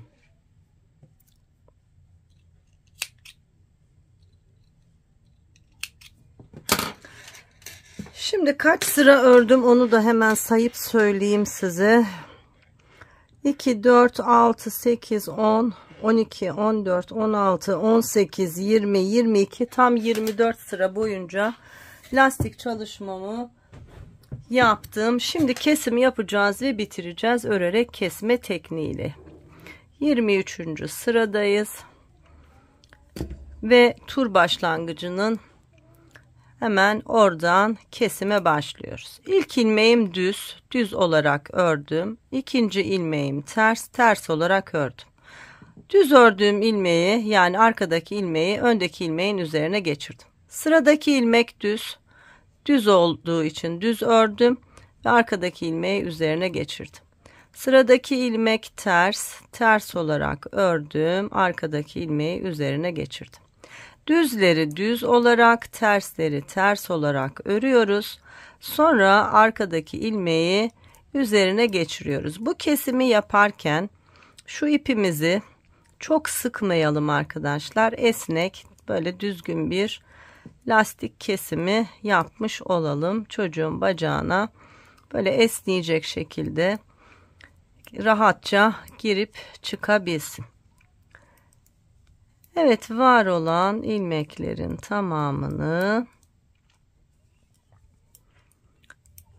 örerek kesme tekniğiyle kesiyorum.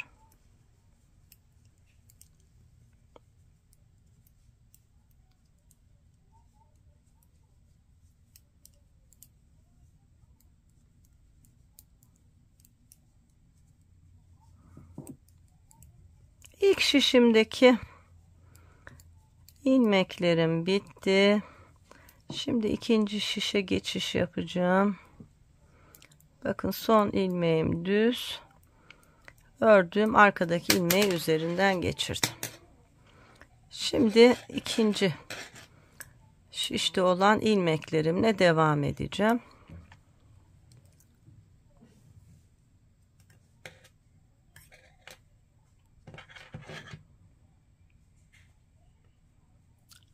Şu ipi biraz yine sıkıyorum. Burada boşluk kalmasın diye. Sıradaki ilmeğim ters olarak ördüm ve arkadaki ilmeği üzerinden geçirdim. Sıradaki ilmek düz ördüm ve kestim. Bu şekilde bütün ilmeklerimizi keselim. Evet, son bir ilmeğim kaldı. ters örgü olduğu için ters olarak ördüm. Arkadaki ilmeği üzerinden geçirdim. Şimdi şu son ilmek şişimde olacak şekilde ipimi biraz uzunca kestim. Bu ilmeği hiç bozmuyorum arkadaşlar. Bakın. Bir tığ yardımıyla şurayı birleştireceğim. Bakın ilk ilmeğim burada. Şu ilk ilmeğin arasına giriyorum. Ve şöyle birleştiriyorum.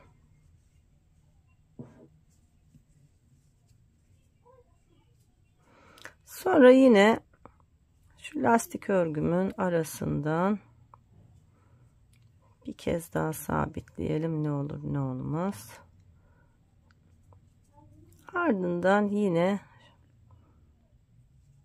örgünün arasından şöyle dolayarak birkaç kez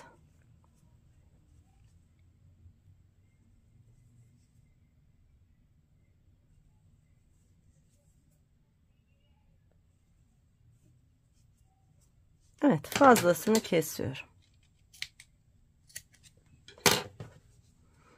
Şöyle kıvırdığımızda bakın ne kadar güzel bir lastik çalışması yapmış olduk. Böylece ilk bacak çalışmamızı bitirmiş olduk. İkinci bacağımızı çalışacağız. Önce şu ipi bir keselim.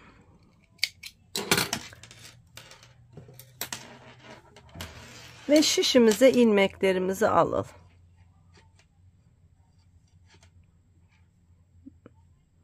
Bu A'daki 2 ilmek de dahil. Önce şişimize alalım onları.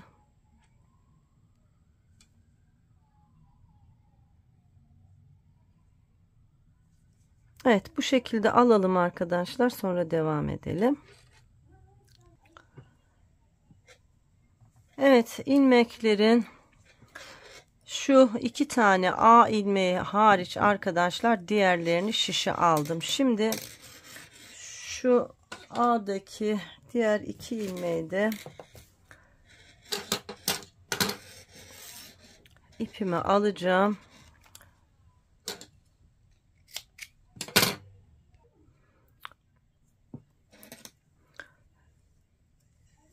Evet, şu ikisini de bakın, A'daki ön ve arka 2 ilmek burada. Bunları yine ipe geçirdim. Bunlar yine böyle bekleyecek.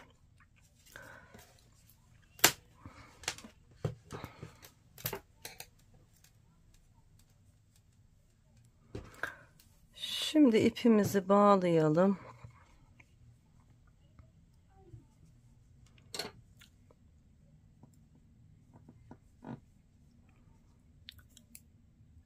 Şöyle örgümüzün arka tarafından tam A2 ilmeğin yanından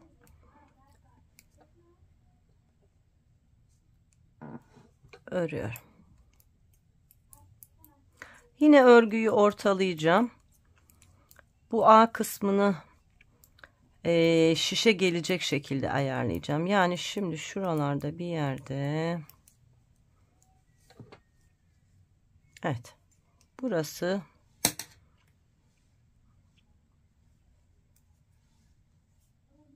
başlangıcım olsun. Daha ilmek sayısı saymıyorum. Bir önceki bacaktaki sayılarımızın aynısı bu bacağımızda da var.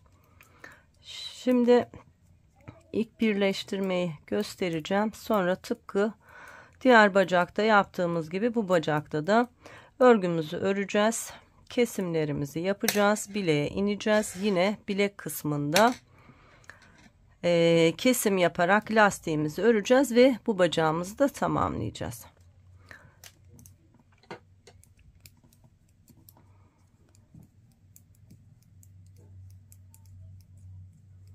İlk kesimi beraber yapalım. Sonra birinci bacaktaki gibi örüp bitirelim. Kollarla devam edelim. Kollar da çok kolay.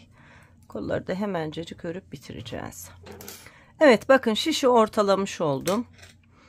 Şu tur başlangıcımın olduğu yer, kesim yapacak olduğumda yer. Bu şişin tamamında şöyle kalsın istedim. O yüzden böyle yaptım. Size de gösterdim. Siz de aynısını yapın.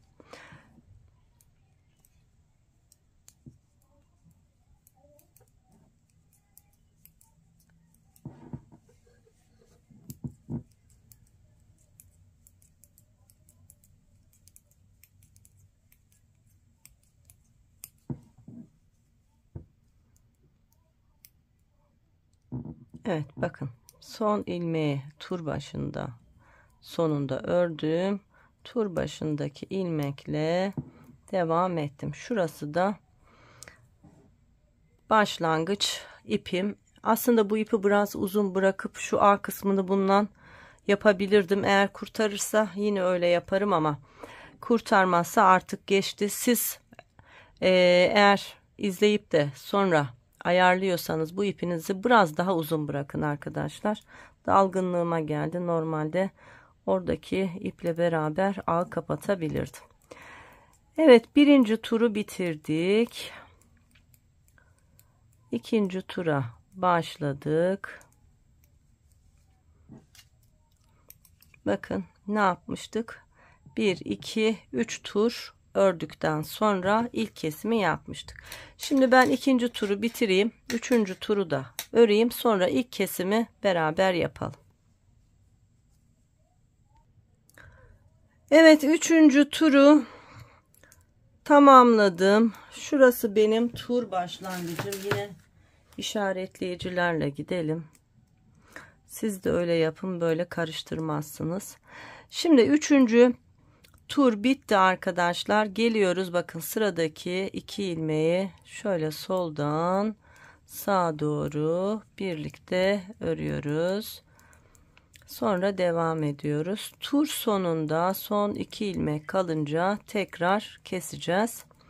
Şimdi tur sonunda iki ilmek kalana kadar örelim. Evet, tur sonuna yaklaştım. Şimdi son iki ilmeğim kaldı. Ne yapıyorduk? Eğer ilmeklerimiz terse yönünü değiştiriyorduk. Sağdan sola doğru iki ilmeği birlikte örüyorduk. Evet, turu tamamlamış olduk. İlk kesimimizi yapmış olduk. Şimdi yine işaretleyiciyle kesim yapmış olduğumuz yeri işaretliyoruz. Bakın hemen burada. Bu ipe geçirdim ve örmeye devam ediyorum. Bakın şurayı çalışmış olduk. Şimdi devam ediyoruz. Ne yaptık? 5 5 7 olarak kesim yapıp sonra bileği örüyorduk. İkinci bacağı da bitirelim arkadaşlar. Sonra kollarla beraber devam edelim. Evet arkadaşlar, ikinci bacağımı da aynı birinci bacağım gibi ördüm. Şimdi bir ölçü vereyim. Şu bacağımız lastik açıkken ve lastik kapalıyken kaç santim? Bakın tam A ortasından şöyle hiza aldığımda 10 santim lastiğe kadar, şöyle tuttuğumda 10 santimde bileğe kadar, toplamda 20 santim bir bacak örmüşüz. Şöyle katladığımda da yine şu A'dan tuttuğumda 15 santim uzunluğunda bir bacak uzunluğu var. Her iki bacağımız bitti. Kollarımız var. Ben ilk kolu ördüm.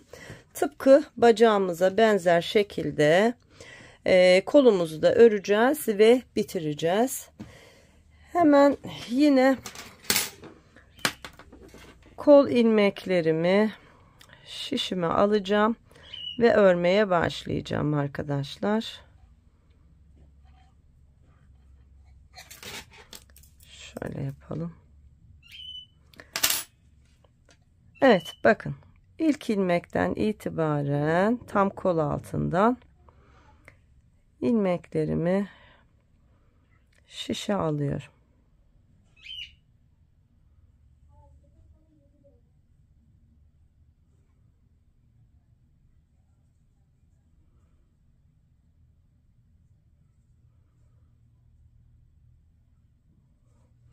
Şurası omuz ortası gibi. Burayı böyle aldıktan sonra misinamın payını bırakıyorum ve devam ediyorum.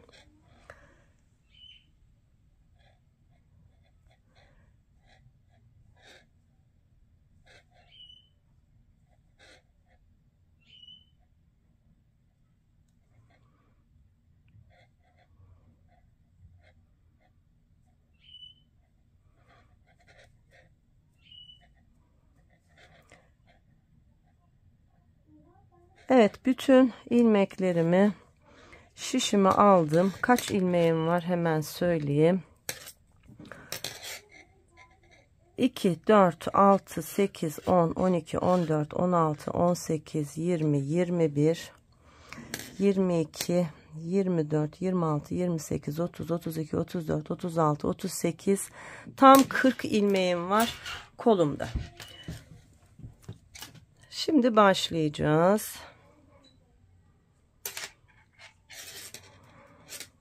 Bu arada 4. yumağım bitti arkadaşlar. 5. yumağımla devam edeceğim.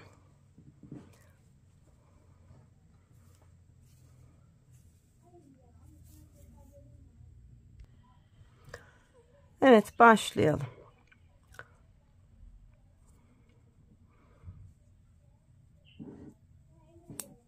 Var olan 40 ilmeğimi düz örgülerle örerek örgüme başlıyorum.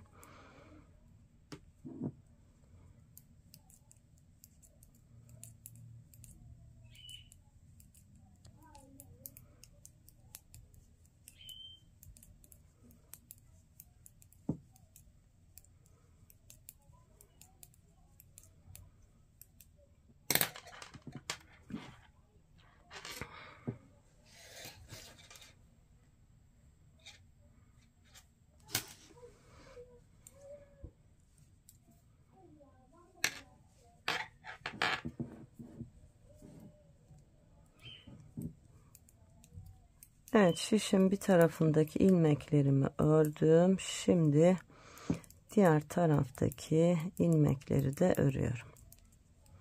Kol altında şu basit bir çalışma yapacağız. Kol altını rahatlatabilmemiz için. Önce ilmeklerimi ördüm. 40 ilmeğimi tamamladım. Şimdi bakalım. Bakın, kol altımız şu anda bu şekilde. Şimdi burayı toparlayacağız arkadaşlar. Şöyle yapacağız. Tığla daha rahat olur. Bakın, geliyorum. Şuradaki ilmeğin arasına giriyorum. Bunu şişle de yapabilirsiniz. Şöyle bir ilmek çıkartıp şişimi alıyorum. Bu bir. Geliyorum, hemen şuradaki ilmeğin arasına giriyorum. Tam kol altımız burası. Bu 2. Bir tane de yine şurada. Bakın, roba artış yapmış olduğum ilmeğim var. Hemen buraya da giriyorum. Bir ilmek de buradan çıkartıp şişime alıyorum. Yani ne yapmış olduk? 3 tane ilmek artırmış olduk. Turu tamamladık.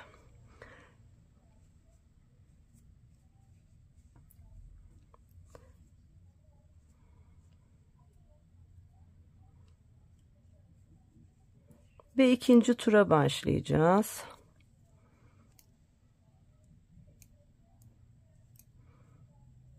Şu başlangıç iplerini daha sonra bağlayacağım.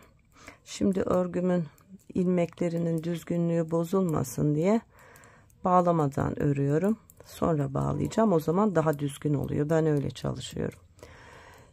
Evet, şimdi ikinci turu örüyoruz.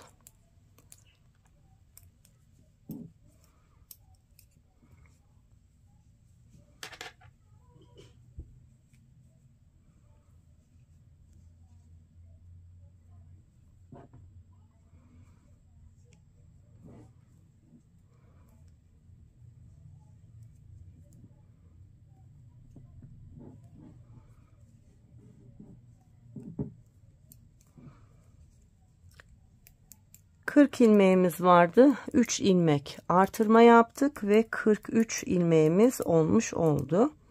Şimdi 43 ilmeğimizi örmüş oluyoruz. Bakın. Şimdi ilmekler burada. Şu artırmış olduğumuz 1, 2, 3 ilmek.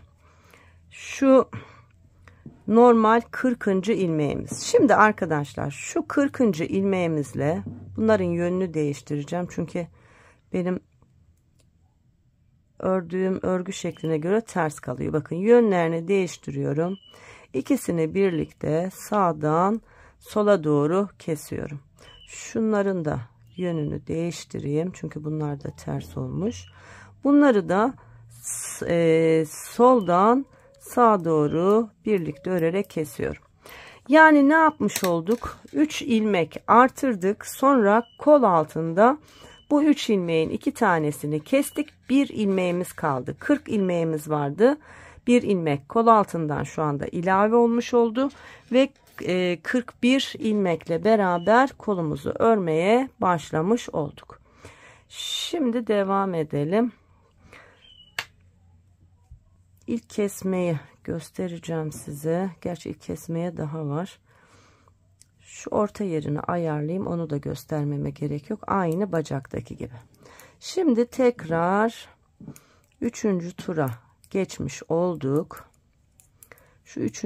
turu tamamlayalım. İşaretleyicimizi nereye takmamız gerektiğini göstereceğim. Sonra aynı bacaktaki gibi kesim yapacağız arkadaşlar ve lastik örgüyle kolumuzu tamamlayacağız. Evet, bir tarafını örmüş oldum. Şimdi diğer tarafı da örelim.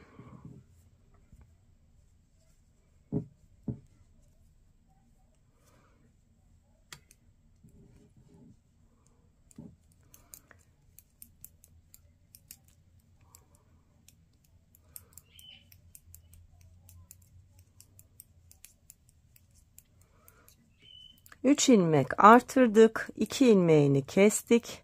1 ilmek kaldı. 40 ilmeğimiz vardı kolumuzda. O 1 ilmekle beraber 41 ilmek oldu. Şimdi hemen işaretleyicimizi şuraya takacağız arkadaşlar. Bu ortadaki 1 ilmeğe. Bakın. Zaten şöyle belli oluyor.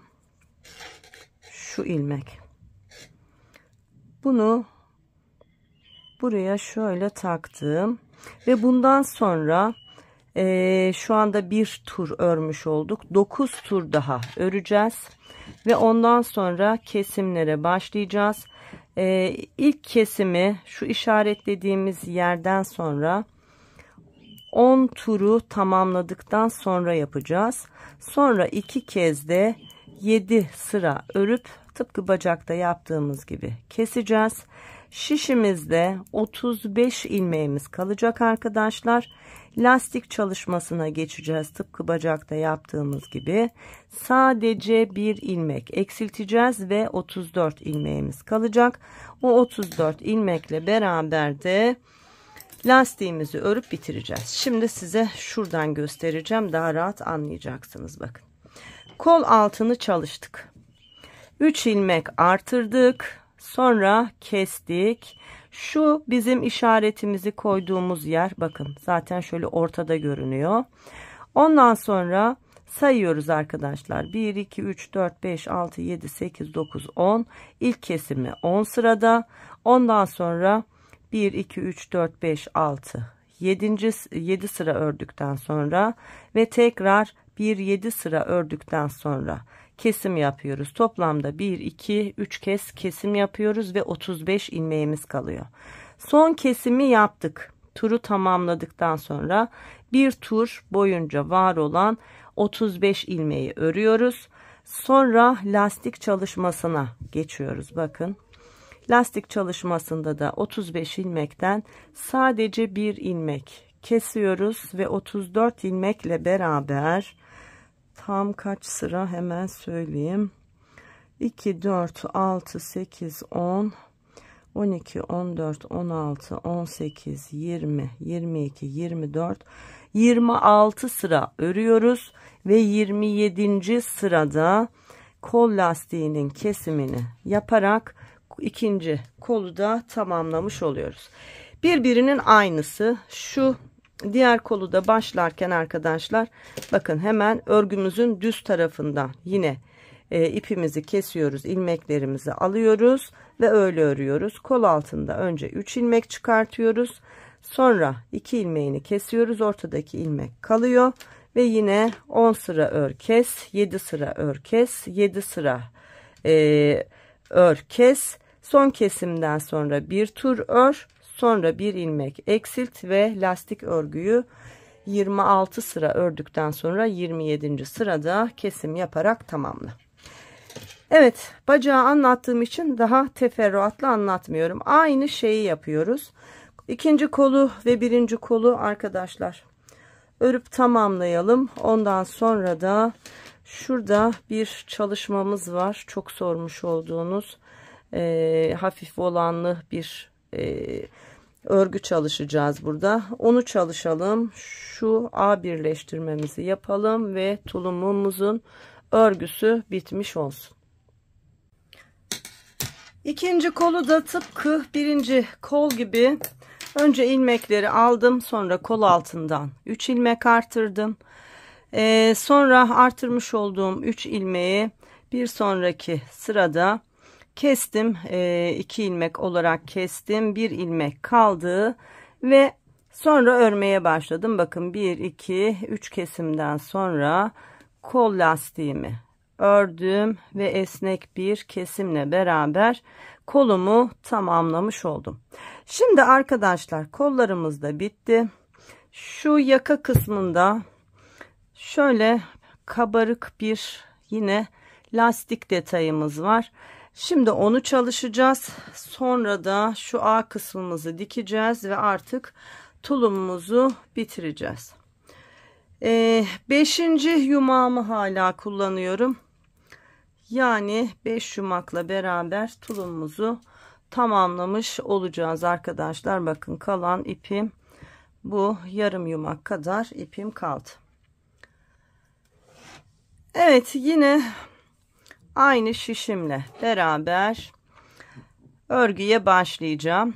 Bakın şu omuz kısmında bu çalışmayı yapacağız. Şu roba artış ilmeğim. Bakın bu da roba artış ilmeğim. Bu ilmekler haricinde arada kalan ilmeklerden batarak biz bu çalışmayı yapacağız arkadaşlar. Şöyle çevirelim. Bakın böyle daha rahat görülüyor.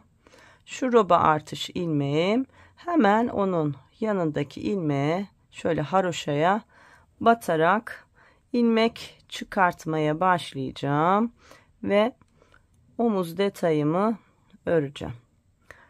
İlk ilmeği çıkardım. Burada haroşanın bakın bir üst dişi, bir alt dişi var.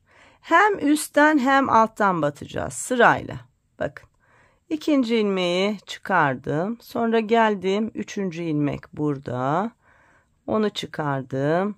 Sonra tekrar bakın alttaki buradan ilmek çıkardım. Üsttekine battım. Yine ilmek çıkardım. Böyle sırayla her birine batarak ilmek çıkartıyorum. Roba ayrım ilmeğinin oraya kadar. Evet.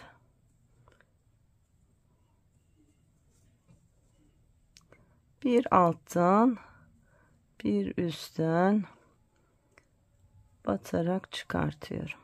Eğer bunu şişle çıkarmak zor oluyorsa arkadaşlar, tığla çıkarıp şişinize takabilirsiniz.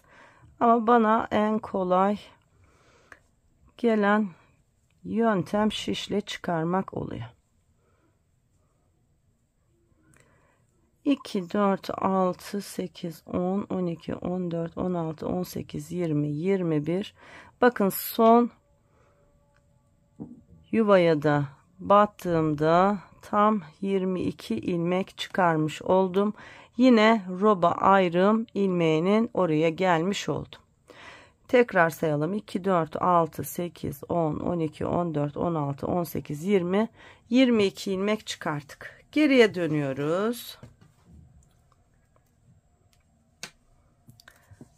Şimdi lastik örgümüze başlıyoruz. İlk 2 ilmeğimiz ters örgü olacak. Ters sıramızda önde düz olacak. Tersle başlıyorum bakın. 1 2 ilmek ters ördükten sonra bir artırma yapıyorum ve sıradaki ilmeği ters örüyorum. Bir artış yapıyorum ve sonraki ilmeği ters örüyorum. Bir artırma, bir ters örgü. Bir artırma, bir ters örgü. Hep aynı şeyin tekrarını yapıyoruz. Böylece lastik kurulumunu da ayarlamış oluyoruz. Bir ilmek artırıyorum, bir ilmek ters örüyorum.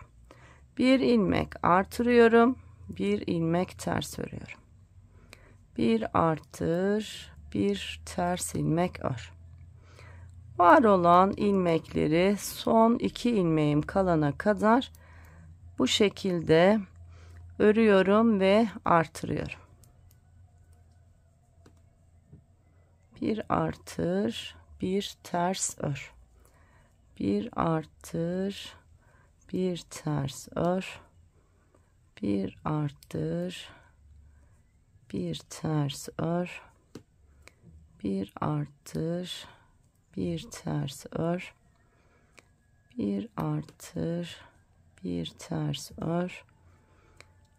Bir artır, bir ters ör. Bir artır, bir ters ör. Bakın sıra sonunda 2 ilmeğim kaldı. Bir kez artırıyorum ve son 2 ilmeğimi ters olarak örüp sıramı tamamlıyorum. Şimdi şunu da şuradan bağlayalım. Evet, kurulumu tamamladık. Bundan sonra sadece lastik örgü öreceğiz. Lastik örgümüzün de ilk 2 ilmeği düz örgü, 1 2, ardından bakın artırma yaptığımız ilmekler ters, bir ters, sonra bir düz, artırma yaptığım ilmek ters, bir düz, artış yaptığım ilmek ters, bir düz, artış yaptığım ilmek ters. Yani bir düz, bir ters tekli lastik örüyoruz. İlk 2 ve son 2 ilmeğimiz önde düz, arkada ters ilmek oluyor.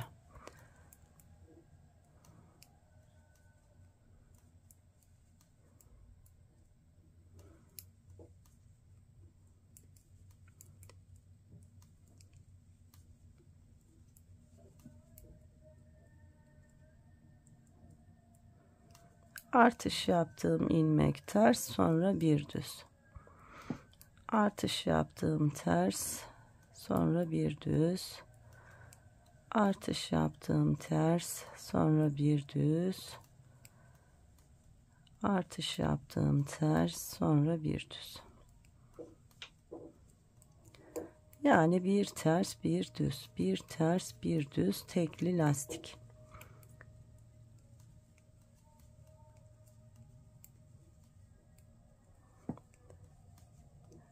Evet, bir düz, bir ters, bir düz, bir tersten sonra sıra sonunda 2 ilmeğim kaldı. bu 2 ilmeği de düz örgü olarak ördüm ve sıramı tamamladım. Şimdi kaç ilmeğim var şişimde, onu da hemen söyleyeyim. 2, 4, 6, 8, 10, 12, 14, 16, 18, 20, 22, 24, 26, 28, 30, 32, 34, 36, 38, 40, tam 41 ilmeğim var. Arkada da değişen bir şey yok. Yine 2 ilmek tersle başlayacağız. Sonra bir düz, bir ters, bir düz, bir ters lastik örgümüzü öreceğiz. Sıra sonuna geldiğimizde 2 ters ilmeğimiz kalacak. O 2 ters ilmeği de örüp sıramızı tamamlayacağız. Bu şekilde istediğimiz uzunluğa ulaşana kadar öreceğiz ve keseceğiz. Evet, birkaç sıra bu şekilde örelim. İstediğimiz uzunluğa gelince de birlikte keserek artık bu çalışmayı da tamamlayalım.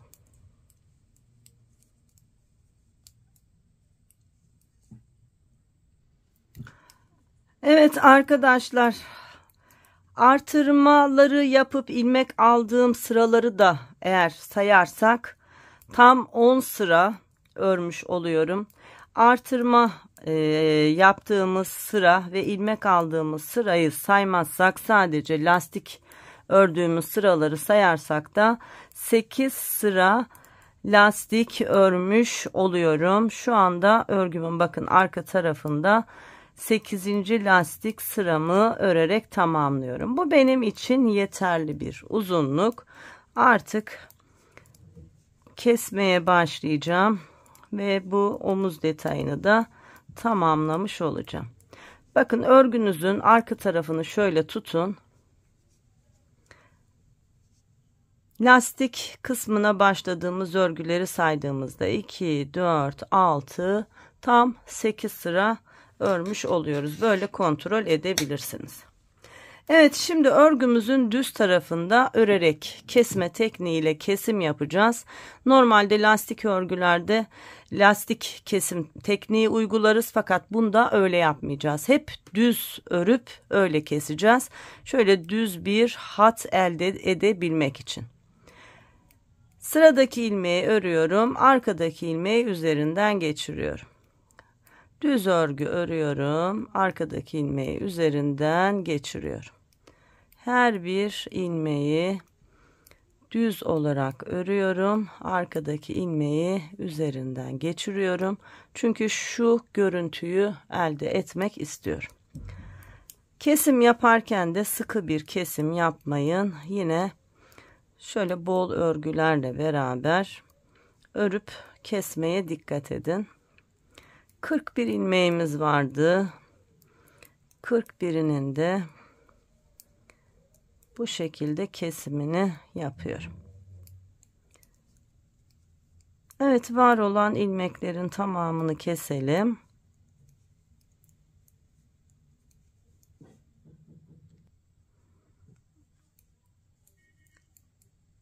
Bütün ilmeklerimi kestim. Son bir ilmeğim kaldı. Bunu bir kez daha örüyorum. Ve şimdi dikiş yapabilmek için arkadaşlar bu ipimi uzunca kesiyorum. Bakın artan ipimiz bu. Yarım yumak ipimiz arttı. Aşağı yukarı 25 gram kadar.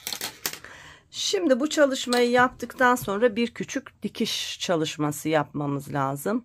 Onu da hemen yapalım. Bakın şöyle uzatalım.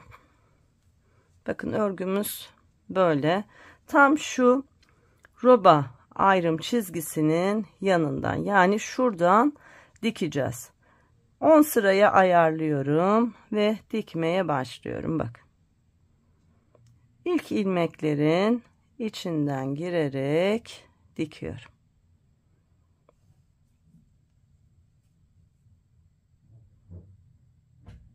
Bak.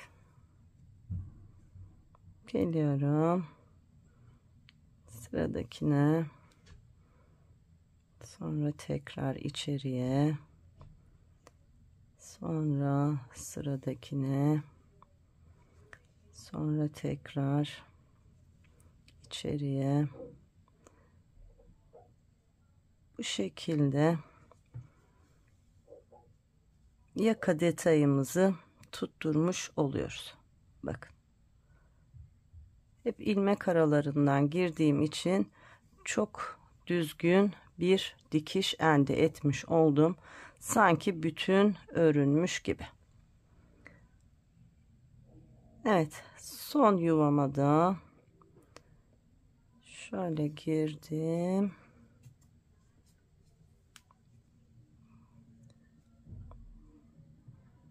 Ve şuradan çıktım. Tekrar battım ve örgümün bakın iç kısmından burada düğümleyerek artık sabitleyebilirim.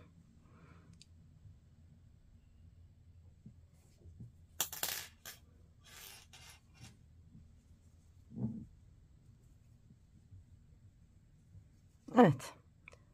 Şimdi birkaç kez şu ilmeklerimizin arasından ipimi yürüttüm ve fazla olan kısmı kestim. Şimdi aynı çalışmayı burada yapacağız arkadaşlar. Yine burada da şu alttan başlayalım. İsterseniz şu başlangıç ipini biraz uzun bırakarak üstten aşağıya doğru da dikebilirsiniz.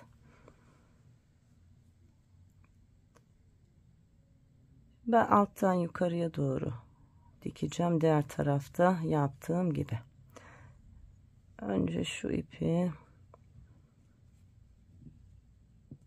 gizledim. Fazlasını kestim. Şimdi burada bir düğüm attım ve geliyorum, bakın biraz yukarıdan şöyle düğümü burada bırakacak şekilde iğnemi geçiriyorum. Yine aynı şeyi yapacağım. Bakın buradan giriyorum.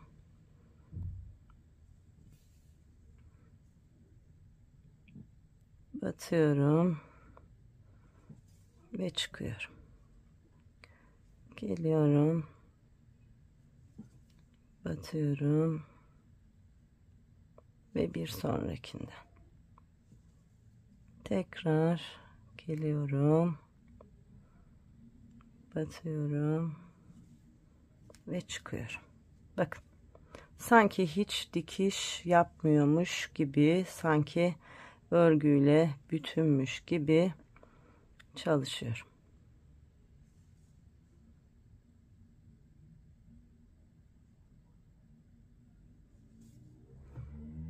Son yuvaya da aynı şekilde girdim. Yine şöyle içeriye bakın yolladım. Burada düğümleyerek sabitleyelim.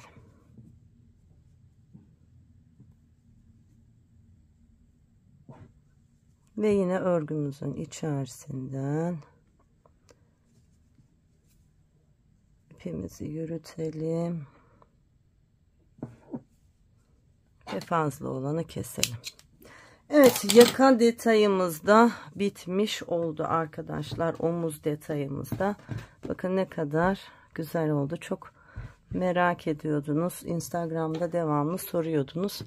Umarım keyifle siz de örersiniz. Şimdi son olarak şu A kısmımız vardı. Hemen A kısmımızdaki ipi keselim. İlmeklerimizi şişimize alalım.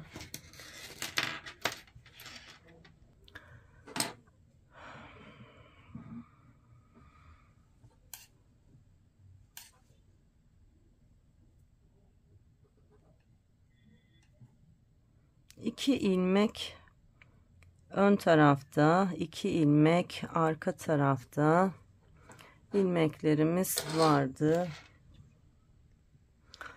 Şimdi buradaki ilmekleri de yine şişimize alalım. Evet, bakın 4 tane ilmeğim var, gördünüz mü? Şu yanlarda hafif açıklığımız var yine. Şimdi sanırım bu yeter. Önce bir düğüm atalım. Sonra gelelim. Bakın şurada ilk ilmek yuvamızın içerisine şuraya bir girelim. Sonra gelelim. Bakın diğer tarafta yine şurada ilmek yuvamız var. Bunun içine de şöyle girelim. Buradan tutturalım. Sonra ben daha önce daha büyük ağ çalışmalarında bu dikişi size göstermiştim. Bakın şöyle arka taraftan ilmeğin arasından giriyorum. Yandaki ilmeğin ön tarafından çıkıyorum. Aynı şeyi burada yapacağız. Şurada batmış olduğum ilmek var. Arka tarafından giriyorum. Ön tarafından çıkıyorum.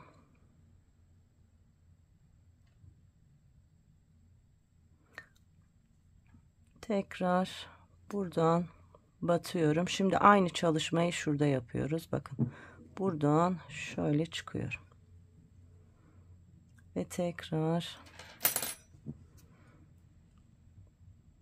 buradaki ilmeğin arasından giriyorum. Ve buradaki bakın son ilmek şu. Onun içerisine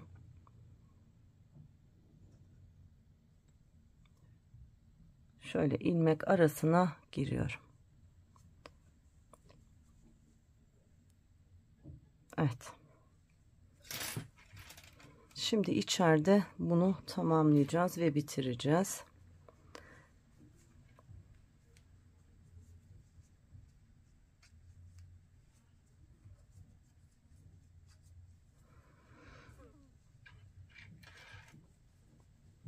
Bakın ilmeği içeriye aldım.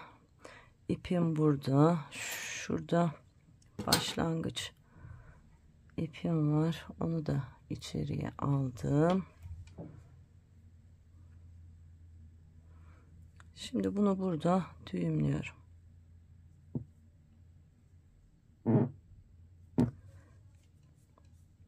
Ve yine örgümün içerisinden yürüterek temizleyeceğim.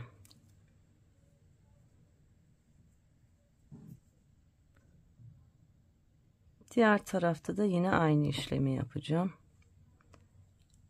Bak.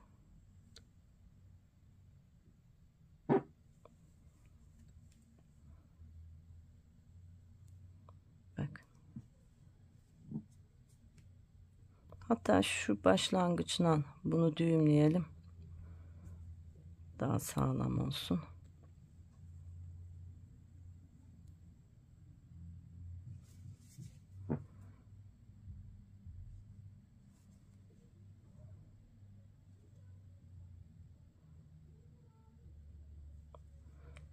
Evet, ilmek aralarından yürüttüm ve gizledim. Şunu da kestim. Son olarak bunu da bir şekilde gizleyelim. Yine ilmek aralarından.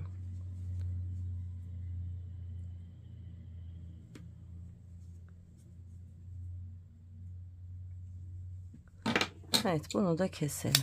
Bakın ne kadar düzgün bir ağ çalışmış olduk arkadaşlar. Görüyor musunuz? Evet, böylece tulum çalışmamızı tamamlamış olduk. Bu tulumumuzda bir nakış işlemesi var. Eğer onu da anlatmamı istiyorsanız arkadaşlar, yorumlar kısmından mutlaka belirtin. Çünkü benden tulum anlatımı istendi. Nakış anlatımı istenmedi. İstediğiniz nakışı normalde uygulayabilirsiniz ya da bu şekilde sade kullanabilirsiniz. Ama aynı nakıştan yapmak istiyoruz ve bilmiyoruz Elif Hanım. Öğretirseniz, gösterirseniz memnun oluruz diyorsanız şayet, o zaman anlatımını yapabilirim. Şimdi kameramı bir ayarlayayım. Şöyle bütünümüzü bir görün tulumun. En boy ölçüsü ve kaç aylık bebeğe uygun bir büyüklükte ördüğümüzü de size söyleyeyim. Ondan sonra da artık çalışmamızı tamamlamış olalım. Evet, ekrana ancak bu kadar sığdırabiliyorum ama şöyle görünüyor sanırım. Şimdi en boy ölçüsü vereyim. Şu arka yaka ortasından ölçtüğümde tam ağa kadar olan kısmım 35 santim arkadaşlar. Bacağın katlanmış halinde ölçüsü de 51 santim. A kısmından itibaren 15 santim yine katlı bacak boyum var. Şu A kısmındaki genişliğim 29,5 santim. Kol altından kol altına, şurada ilk kesim yaptığımız yerden artırmalardan önceki genişliğimiz 27 santim. Kol uzunluğumuz şöyle omuzdan tuttuğumda yine 28 santim katlı hali. Kol altından omuzu olan yükseklik 11 santim. Başka nerenin ölçüsünü verebilirim? Şu yaka ölçümüz 10,5 santim. Yani şu görmüş olduğunuz arkadaşlar tulumun ölçüleri 3-6 ay bebekler için oldukça uygun büyüklükte. Bebeğin gelişimine göre tabii ki değişiklik gösterebilir. Daha minyon tipli bebekler daha uzun süre kullanabilirler. Evet, umarım beğenmişsinizdir. Güzel bir anlatım olduğunu, sade bir dille detaylı bir şekilde anlattığımı düşünüyorum. Şayet beğendiyseniz beğeni ve yorumlarınızı her zamanki gibi bekliyorum arkadaşlar.